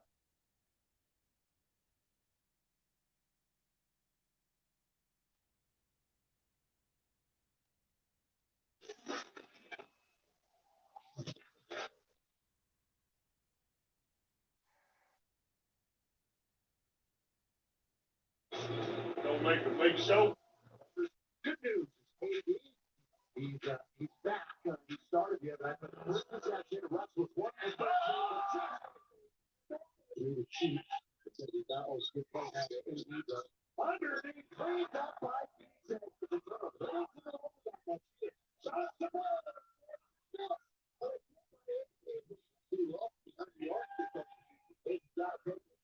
Wide open. Yes, sir.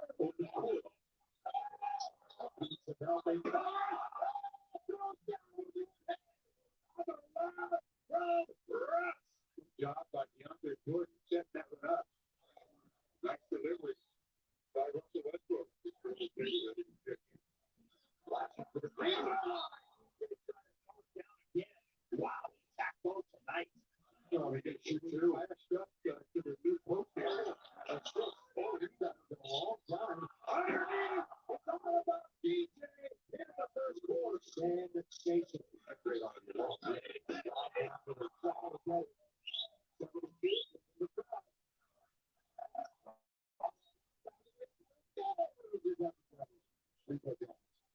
Just so hard to discipline yourself as a defender on those offensive players. All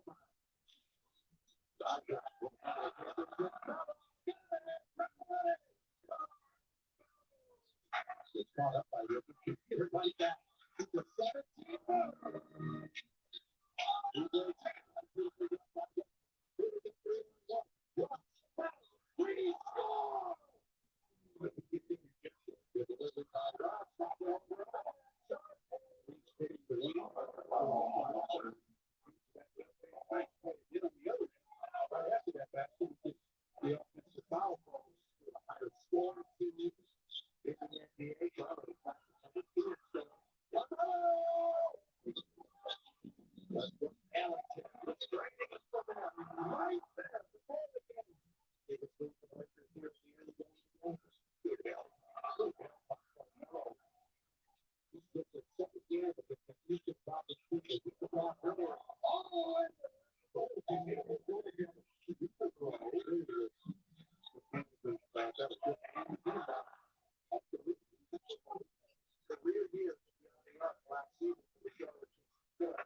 Perfect delivery and the stretch by AD.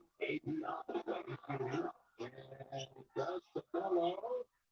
Look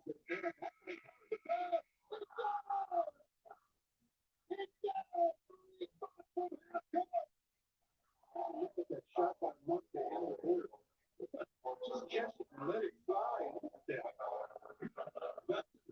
Nothing but basically. I don't know these guys any opportunities.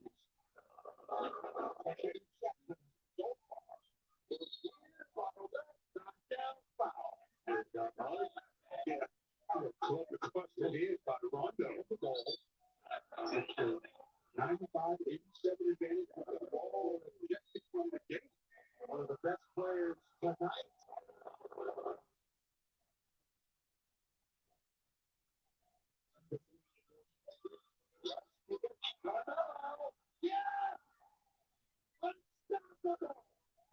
Very nice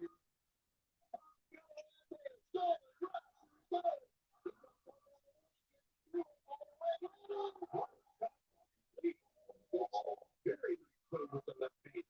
Very nice. Little out there. They do it like this for left.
The first 4 games of this extended 6-game trip for the Thunder, the guys have been shooting 50% and averaging 114 points a game. So Billy Donovan and company have a little bit of work to do on the defensive side tonight.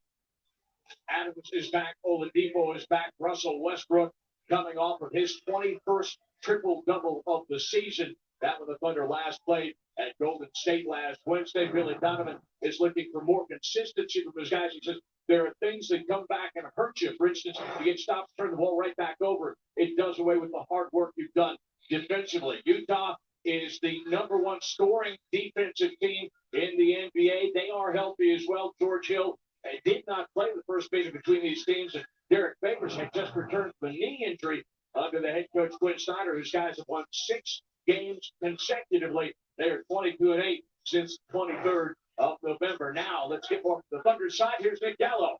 Well, a big boost to this Thunder squad with Steven Adams back in the mix, but also Victor Oladipo and Cameron Payne did not play in that first matchup against the Utah Jazz. And as the Thunder saw in that loss, attacking the paint is one of the most difficult things to do against this team. So being aggressive and getting downhill is strong suits for both Oladipo and Payne.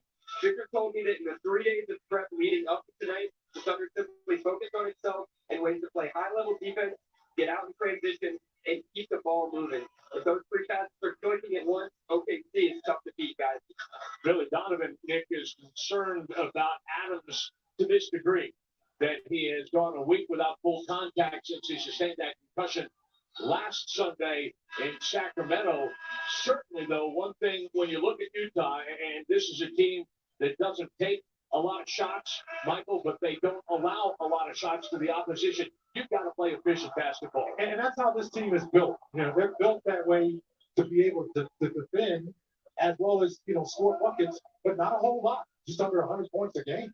First touch to Oklahoma City. Glad to have you locked under basketball on Fox Sports Oklahoma. Westbrook with 4 triple-doubles in Clippers' last 5 games, feeding Steven Adams, and then kick out to Westbrook, who will feed Adams again in the low post. He came up offline. Shot clock did reset. That's kicked out of bounds by Utah as it scrambles for the rebound. Steven Adams, once again, that's what he does. He gets you extra possessions. It doesn't show up on the stat sheet, but then you won't get a rebound. You won't even get a deflection for this. The Thunder will get a possession out of it. That's why he's so important. And he's back in the lineup tonight. Depot averaging 17 points a game. Got around the corner and a step on his defender, Joe Ingles, to score. And that's the end result. You get 2 buckets off of hustle plays. 2 possessions, you get 2 points. George Hill did not play last time when these teams met in mid-December, had a toe injury at the time. Robertson did a nice job of holding Hayward below his season average, but it's Robertson and converge on Hayward. He scores, and Morgan with an and 1 that fouls home on Robertson. Tough finish. He was able to take the contact, bank it off the glass, scoring the basketball over 22 points a game. He's underrated, I think, in this league because he can score in so many different ways. Shoots the three decently. Excellent free throw shooter. Plays good off the bounce, and he can close out a game with the ball in his hand. Hayward last week, the NBA's Western Conference Player of the Week, Derek Favors, starting lineup coming off that team 3 seconds. Bogus is going to split the defense, work inside, looks for Adams, who stirs up a little bit of rattlesnake pan. I love that. That's just, at times, you got to give credit to Bogus. I mean, he made a play. He got jammed up in there. Was able to get that ball over to Steven Adams at point blank range. And you saw the end result. That's what he does. Number 12, the fight. All his buckets, his finishing is around inside that paint area. What do you do with Rudy Gobert, who visits back Hayward? Gobert had an epic ball game last Friday at Dallas, 27 points and 25 rebounds. Kick out to Hayward, with his rebounded by Westbrook. Thunder running off the floor. Russell attacking offline, favors the rebound. Hill, acquired from Indiana, had a season-high 30 points on Saturday against his first team. Ball. Favors get a little bit physical, and he's going to the foul.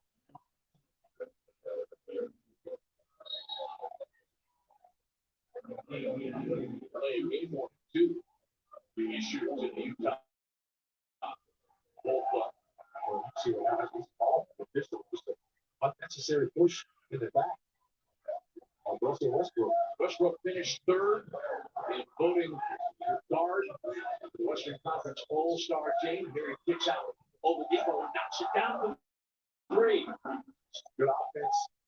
Just patience. Time popping up. It was Oladipo. He's been really good at knocking down that shot. Just a catch and shoot. We often call that in the league called the catch and release.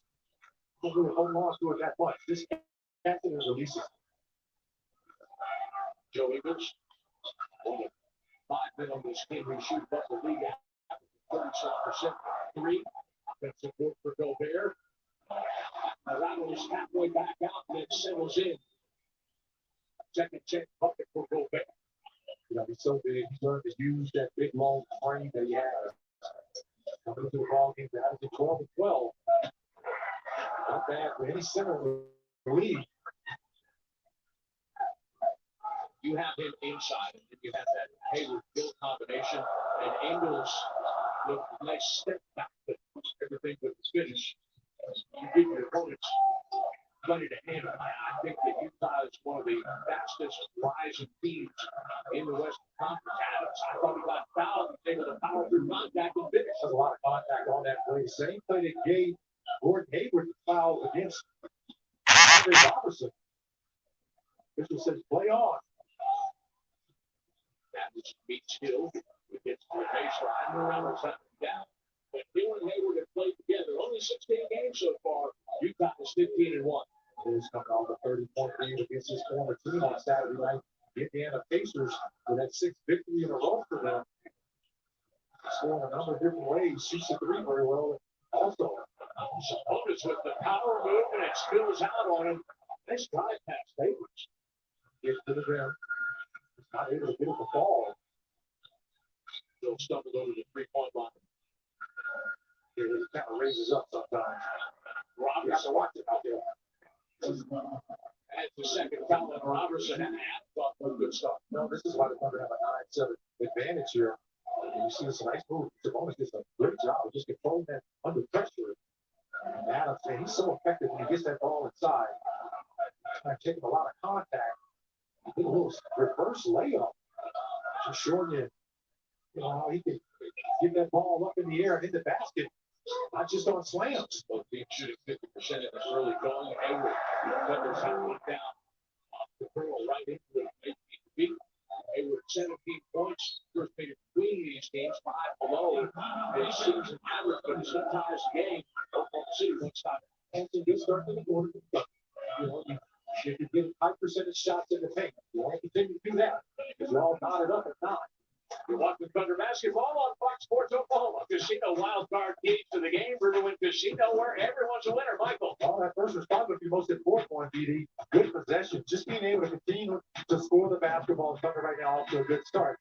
Limit turnovers. Don't give them any more than what they can probably muster up from their defense. They don't score a whole lot of points. Right now, the Thunder is sitting on 0 turnovers. That's a good sign. Add more defense. You know that Utah averages just under 100 points a game. You have to defend their sets.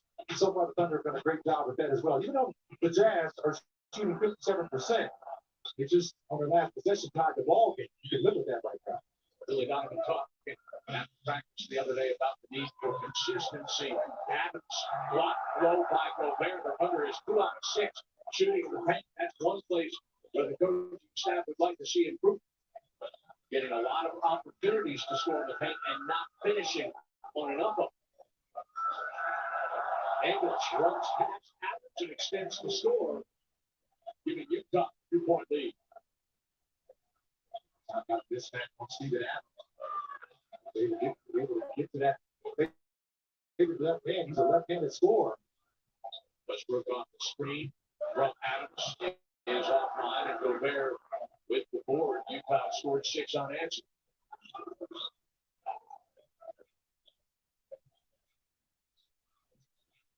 Hill, his 9th NBA season. We're started with the San Antonio Spurs. They gave it up with Kawhi Leonard. Hayward, no. Robertson, 3. Westbrook. Stop, box, and drops. That's what you're trying to do with the Jazz. You can speed this game up a little bit and to get them running back on defense where you can be able to create that move. As they're back there, to try to stop Russ and get to the paint. Depot has Hayward in this possession. Gobert attacking the rim and get back. Their favorites is there to knock it home. Over the top, Oladipo going to finish on the reverse. He got served a dart by Westbrook. It's a beautiful move. He goes up on that side, but he caught it. That shot gets blocked from behind, but instead he used the rim to shield his shot. Uncontested. Russell has 3 assists, averaging 10.5 a game. He's never had a triple-double against Utah.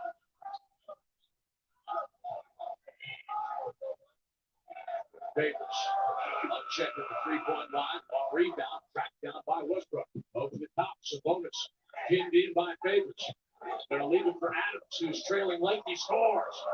Nice heading play by the rookie. Hey, look, he was under pressure. He was under a lot of pressure. He was under a lot of pressure to catch that ball without walking or losing it out of bounds. Gathered himself, found Steven Adams, who was coming down the court in transition. Hill going to give it up inside to Gobert, and they just handle it. Sabonis sticks it out, set Westbrook up on and break. Finished by Robertson. Sabonis just fired that ball out of it. If he doesn't fire that ball out of it, it gets stolen. Russell Westbrook read that play well. Andre Robertson kept running. 5 points off of 2 Utah turnovers. Sabonis is the only starter who hasn't scored, but he's got a couple of assists. Thunder with 6 unanswered. How about the nice hockey assist by the rookie, Sabonis?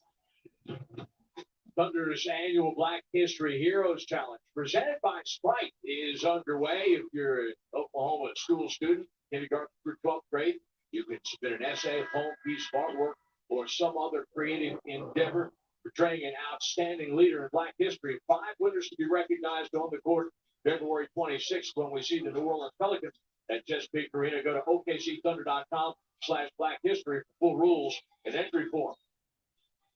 Nick Gallo, what do you have? We've seen Domas Sabonis hit Steven Adams twice now on 2 broken play passes for easy buckets.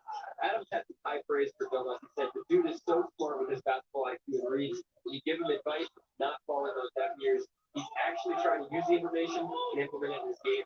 And that in turn helps out the entire Thunder system and makes progress faster.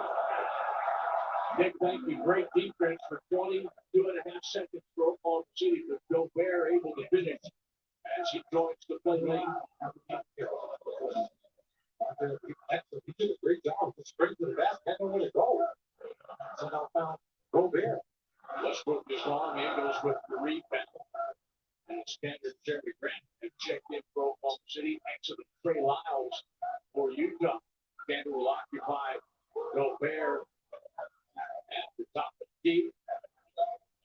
Ingles broken. This is something that Utah does very, very well. A double clutch 3-pointer short for Ingles, but they will use all of the shot clock. Westbrook in transition scores over excellence. Speaking of this game, I can just say that last play. Thunder carries a good job staying down. The Thunder once again pushing hard in transition. And look what comes up again. 7 points off of 3 Utah turnovers. Just coming off of a 6-0 run by the Jazz to tie the ball game. And they're going a nice little run of their own here. Give themselves a breathing room. Hayward chased off the 3-point line. Gobert is fouled deep there. The ball was dislodged from Hayward. And they're forcing the Jazz into tough situations. This is what it's able to do. You're not gambling, you're just playing the basketball. Sometimes slow pass out in the perimeter. Other people were simply waiting for it as it was Airmail doing. 9 points on 4 or 5 shooting. Thunder's going to go. Adams and Gander. Steven checks back into the ball game. Alex Abrines deflected that pass. Lyles will drive, give him some room, and he scores. Trey Lyles very streaky. Shoot 27% the last 6 games. Westbrook to the free throw line. And Trey Lyles come off the bench averaging 14 points a game. Doing a pretty decent job. And listen, the piece of this game, I can't analyze it. It's going so fast because the Thunder are pushing at every opportunity when it's available. Because you know the Jazz are just not allowing a lot of possessions. How hard is that? As Adrian Griffin, Thunder assistant coach, has to work with Jeremy Grant as Westbrook gets the free throw line. How hard is that to dictate the terms to a team like this? So first of all, he's not. Thunder had a couple of good times. Force Eagles into a tough 3-point attempt, and you get the steal out front by Oladipo, and then on the missed shot, you push the ball hard in transition at every opportunity. Now, what it's doing for the Jazz, they're thinking right now, all right, we got to run our offense, but guys, we got to get back on defense. Now, you're not going to stay at this pace all game if you're the Thunder. You just use it when you need it, and right now it's very effective. Bakers has returned quickly, so a little chess match between the coaches, Donovan and Snyder. Westbrook finishes both at the free throw line. Donovan said there is no way that he should not be starting in the All-Star game next month. Watch out for the lot of passes that Hayward at the rim. It's perfect. Just missed Hayward. Very adept at finishing off of those lobs. Westbrook putting Exum into the washing machine and scoring off the glass. Just saying, I got this. We call it a mouse in the house now. He's 2 inches taller than they Exum than Russell Westbrook. But he treated him like a mouse in the house. 8 points, the Oklahoma City advantage. Thunder shooting 11 of 18 in the quarter. A dozen points in the paint. Lyles can shoot 27.5%. The last 6 games, up and under and out. Cameron is blocked by Brooks. Now, they missed a foul on Favors. Favors hacked Cameron going to the basket on that play. The kick outside for 3. Bowles for Lyles. Over the last several minutes of play, the Thunder has outscored the Jazz 16-6. Adams has that ball to slots. First turnover of the ball game for Oklahoma City. And foul committed to blow off the fast break. Russell in the post. He gets exhibition for this one. They didn't send help. He just said, all right, I got this. And there's a little bit of a flop there by Dante Exum, and it cost him because he gave up a lot of space. That's all Russ needed to make that bench shot. A lot of money in that bank. 8 points, 4 assists, 4 rebounds for Westbrook, who takes his rest. Cameron Payne now on the point for the Thunder here in the final 2 minutes of the first quarter. Arena stays tight with Burks. Exum giving some space. Favors met at the rim by Grant and blown up. Thunder's post defense has been terrific here in the first quarter. They seal the post when you get an open shot there. Transition. Payne may have taken that early. Thunder gets its defense set. Payne with the reach it. Foul to the foot. Alec Burks to the free throw line as the Thunder is over the limit. Deep on our board to grab 1 turnover so far in the quarter for the Thunder. You're not giving the Jazz any extra possessions. You dried up the offensive rebound of the Jazz in the last couple of possessions. It's giving you a little room here on the scoreboard. Burks had his season high score, 13 points. Picture time. Send us your photo right now. This is all powered by UF Cellular. We'll pick one and show it on the air after halftime. Send us that pic using the hashtag #WeAreThunder on Facebook, Twitter, Instagram. UF Cellular coverage in the middle of anywhere. Burks a 56% free throw shooter, makes it both, and it's a 1-possession game. As we approach the final minute of the first quarter in Salt Lake City, Favors checking Adams. The help comes. Burke recovers. The guard of British, but then the reach in. Utah did have a foul to give. So reset the clock to 14 seconds from 7. So the Thunder get a little bit more time to run their set here and get the shot that they want. Burks playing in only his 10th game since a broken leg he suffered just before New Year's a year ago. Gets inside, scores on the spin. It's a block. And they would not let him get to the rim. They fronted him with all kinds of respect on the both side. He got the speed sealed on the inside, and he had hooked over the top. George Hill is back, beating Favors at the elbow, and he knocks Zachary down. Utah shooting 10 and 20, 50%. Thunder 12 and 21, 57%. Tanner on the baseline, blocked by Lyles. Tanner started his career with the Jazz, and he's hearing it from the fans every time he touches the ball. I like the fact he's playing smart right now. He's just ignoring the crowd, getting to the rim. A couple of nice little looks there. That nice jump hook on the previous possession. Jazz has to take a shot here. Hill, tough move after stumbling. Was able to extend and score over Payne.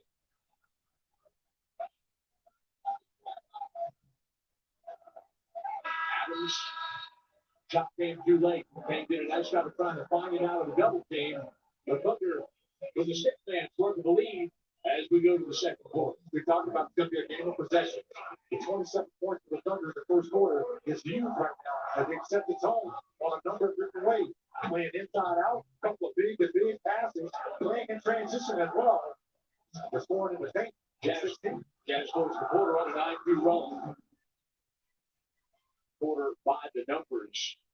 We're taking an extended time here at the quarter break. Is Gail Miller, the widow of longtime Jazz owner Larry Miller, announces to this crowd here that they are putting the ownership of the Jazz into what's called a legacy trust that will guarantee that the Jazz remains in Utah for good. Classy move. Not like my Chargers, who just left San Diego. I have to throw that in there, man, because I'm still depressed about that. Not like the Chargers. Okay, thank you. We had a look at the first quarter by the numbers. Both teams at or above 50%. Love the 10-2 fast break advantage for Oklahoma City. And you see 2 Hall of Famers, Jerry Sloan, longtime coach of this team, and point guard who had not been for Michael Jordan, the Bulls, John Stockton, and the Jazz would have won a title or 2 back in his day. Well, Stockton was in the same draft with me in that infamous 84 draft with Michael Jordan, Hakeem Olajuwon, of course, Jerry Sloan, man, they him for a number of years, an excellent coach, Hall of Famer. Nice to see him in the house. Man, John Stockton just still looks the same. The guy looks great. He's like timeless. Joe Johnson into the ball game, working on Jeremy Grant. The kick into the corner, Lyles for three. That's his second. Utah is 2 out of 5 beyond the arc. Thunder's only taking 2, made 1 of them. Shot for the Baron. At the end of the ball game, didn't play at Golden State. Kane sets up a Brinkus for 3. No. The Baron had a near season high 13 points. The game to 4. Golden State. It's the Clippers of Los Angeles. Kick back out. Lyles Kane left a little room. This time he's wide left. Cantor with the rebound. This shows you the difference between the corner 3 and the middle 3. That's a lot of real estate out there. Kane looking inside, gets it back after the deflection by Hill. The Baron sets the screen. Payne rattles that one out.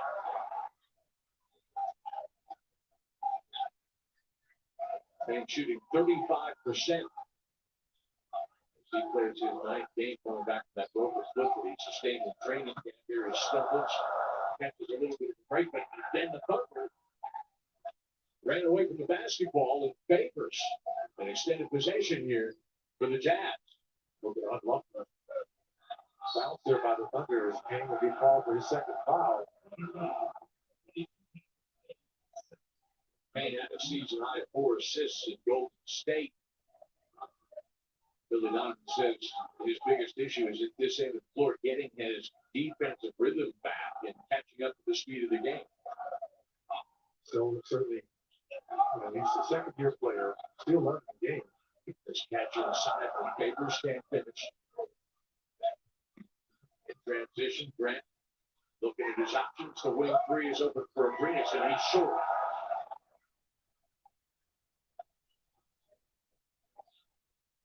Under playing Payne, Abrines, Grant, Cantor, and LeBaron to start the second quarter. Joe Johnson defensive back. Abrines all the way down the score. Cody Thompson. The scoring average 8.5 a game, the lowest since his rookie season, but he can still hit you with a timely button. Utah's lead now 4. I think Thunder have to be careful. They've done a great job to start this ball game. 27 points in the first quarter, and now you have to get on the board here early in the second quarter. As Cantor finally gets a call. Let me finish your sentence for you. Cantor finally got a call. Absolutely. And I thought he got acted out of the basket on a fast break play. That's how he put his head down. And this is an easy call right here. Davis got it completely on the arm. The foul was a little bit late. I think the whistle was. Well, first he was examining the space between his ribs, and then he hit him on the arm. I don't mind if it's late. As I always say, folks, as long as it's the correct call. Cantor had 19 points, but we were here in mid-December. He did get the free throw line that night. You wonder whether or not the Thunder might have a bit of an opportunity. The Thunder had 13 offensive rebounds in that game in December. They outscored the Jazz 15-2 on second chances. Cantor hits the second. And the Thunder is back within 2 at 31-29. Boris Diaw has checked in. With the last 4 years with San Antonio, Johnson left alone at the three-point line. No, Abrines with the rebound. Utah +4 on the glass so far.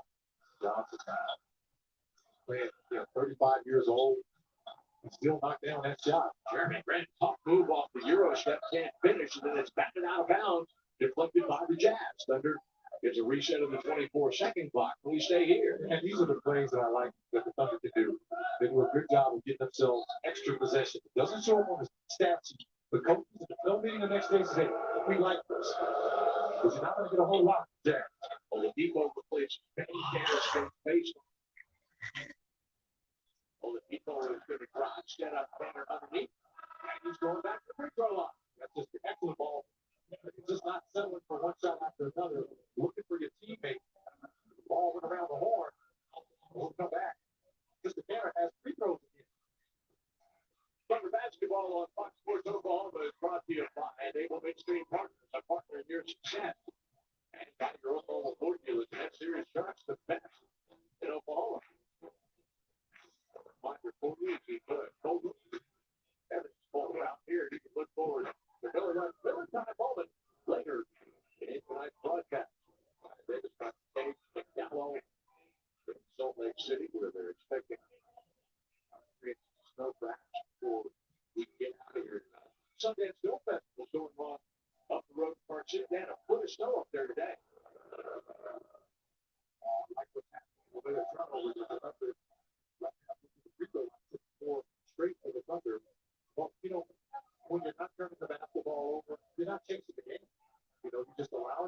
defense to happen.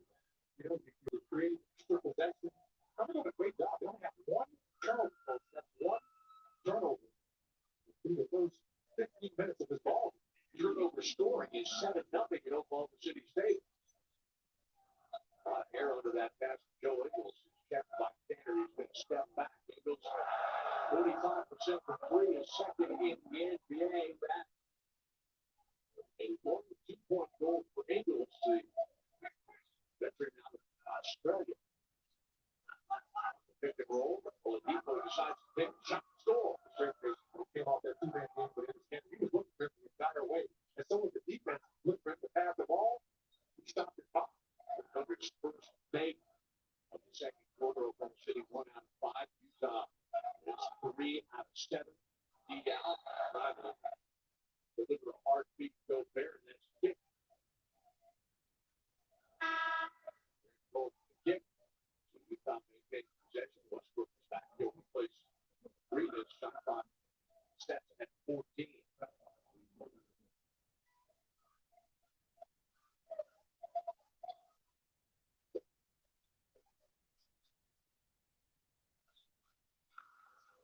Gobert asking for it, and as Oladipo and Grant collapses, the whistle blows.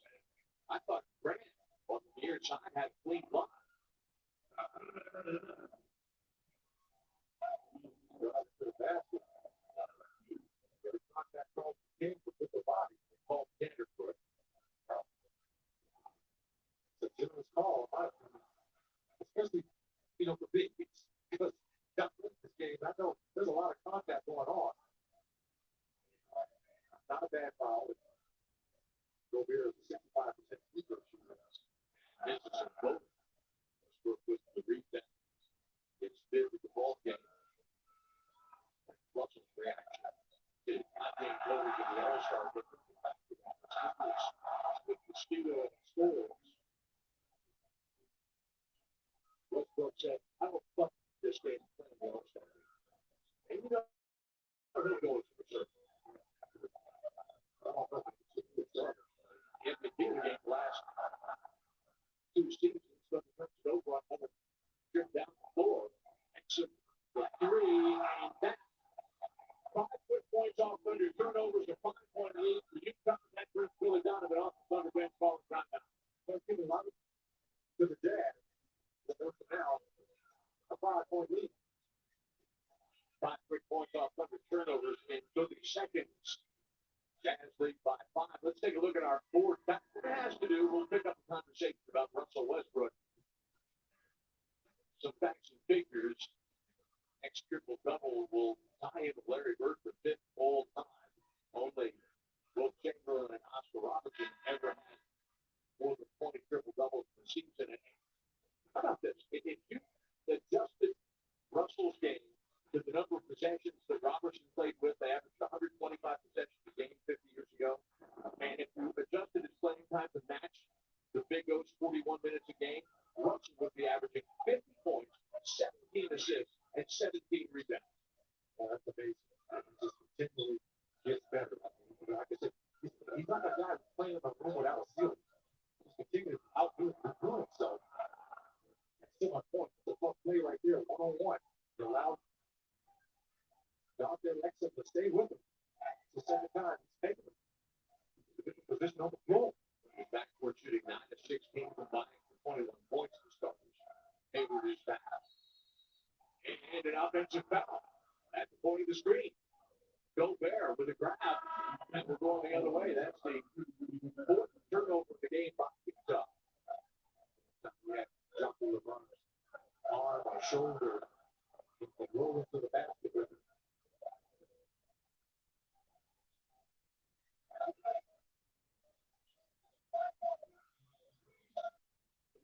Way up in Oladipo. Exum checking Westbrook, who will step away from it and score again. Russell shooting 5 out of 8. They've left Dante Exum on him a couple of times now.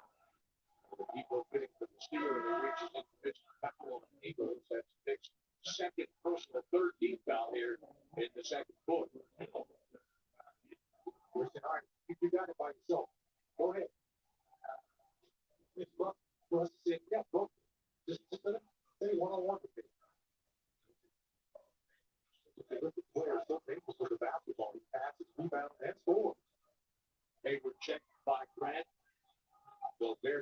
clean roll to the bucket, so they come to the other side. Adams beat it right back to him. Thunder with a jailbreak, fast break. Westbrook is fouled. Jordan elected to pass up on the open shot to go challenge. The sub-footer on that. He slots it right over to Sabonis. He's coming down to help out. Get the ball at number 0 and 1 transition. Good luck. He's able to always score. But not through the defense. Adams had a couple of blocks. First time we were here. Nick Gallo Adams has recorded an assist now in 15 consecutive games. Go. Well, he looks like he's in fine shape after that concussion. I chatted with him before the game. He's clear. He went through all the steps of that NBA concussion protocol. He joked with me before the game, though. This is his first concussion, and he opens his last one. He doesn't have too many brain cells left in his. That's sure nice to see. Number 12 back on the floor, folks, is that Thunder wearing their home white uniform here in Utah tonight. They're playing all of its starters right now. The out looking over the top. Gobert foul. As Sabonis tries for Cutler, and that'll be an and one for Rudy Gobert. 22 points in the paint for Utah. Through the first 18 minutes to change to this one. So lob over the top. Some teams, and we saw Stockton sitting with his coach Jerry Sloan. They love to pick and roll. The Quinn Snyder edition of the Utah Jazz loves the lob. Gobert 0-3 at the free throw line. Now, good job to finish the game against Dallas the other night. He had that monster game. 27 and 25 rebounds. Sabonis trying to find that foot on the baseline. Further. Ingles checked by Robertson. Adams. He Hill. What's he going to do? Great job of staying down. Hill outlined for 3. And what he did was he took him out of rhythm on that shot. As George Hill was doing a shot fake. That was it. Go for it. I'll tell you what now. The Thunder taking a little higher percentage shot. Inside is Oladipo boosting his scoring total to 13 in transition. He got a step in with the defense. With the outside. Still good game. Very smart. Savvy veteran. Adams does not get any love from the rim. He goes with the rebound. But there's actually caught up on the glass. It's playing Utah even.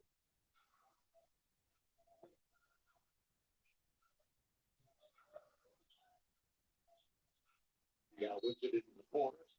Hill starts to drive on Sabonis and another quick one on Tomas. His second, and that puts the Thunder back over the limit. Bonus free throws here for George Hill.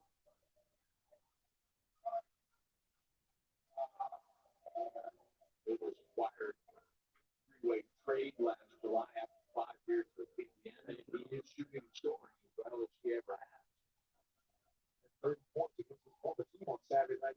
The Pacers averaging 18 and a half per game. Here's your Oklahoma lottery jackpot update. Maybe Williams coming up tomorrow. Jackpot $177 million.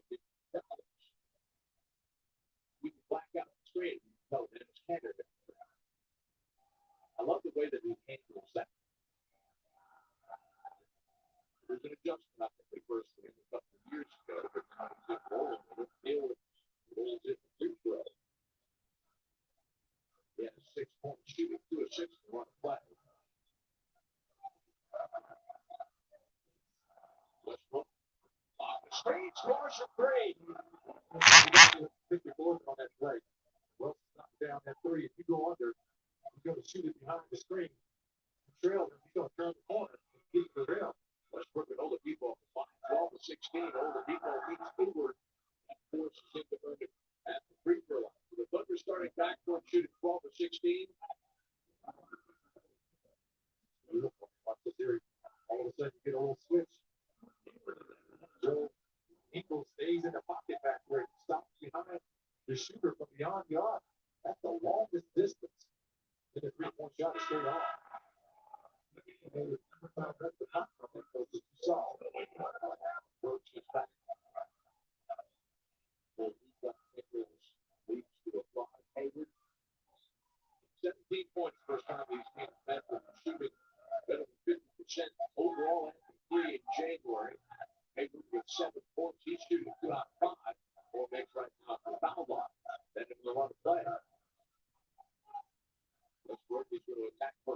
seeing the defense first. Reaches over the top, finds him up. The defense saw a block, the official saw a foul.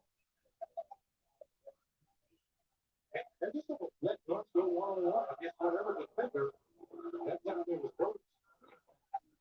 2 other times it was Dante Exum. He was still the guy that got to the free throw line without a goal team. There was the act right there. I don't know if this crowd is just well, they're partners. They're super partners. Top 3 in the league with Portland and San Antonio. Yeah, but they start the replay here and they still move.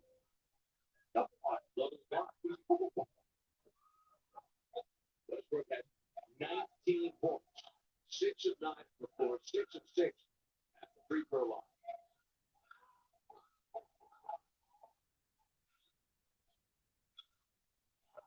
They throw it away. With only 3 home games in January, we'll be back home to Chesapeake Arena on Thursday. Robert? Yeah.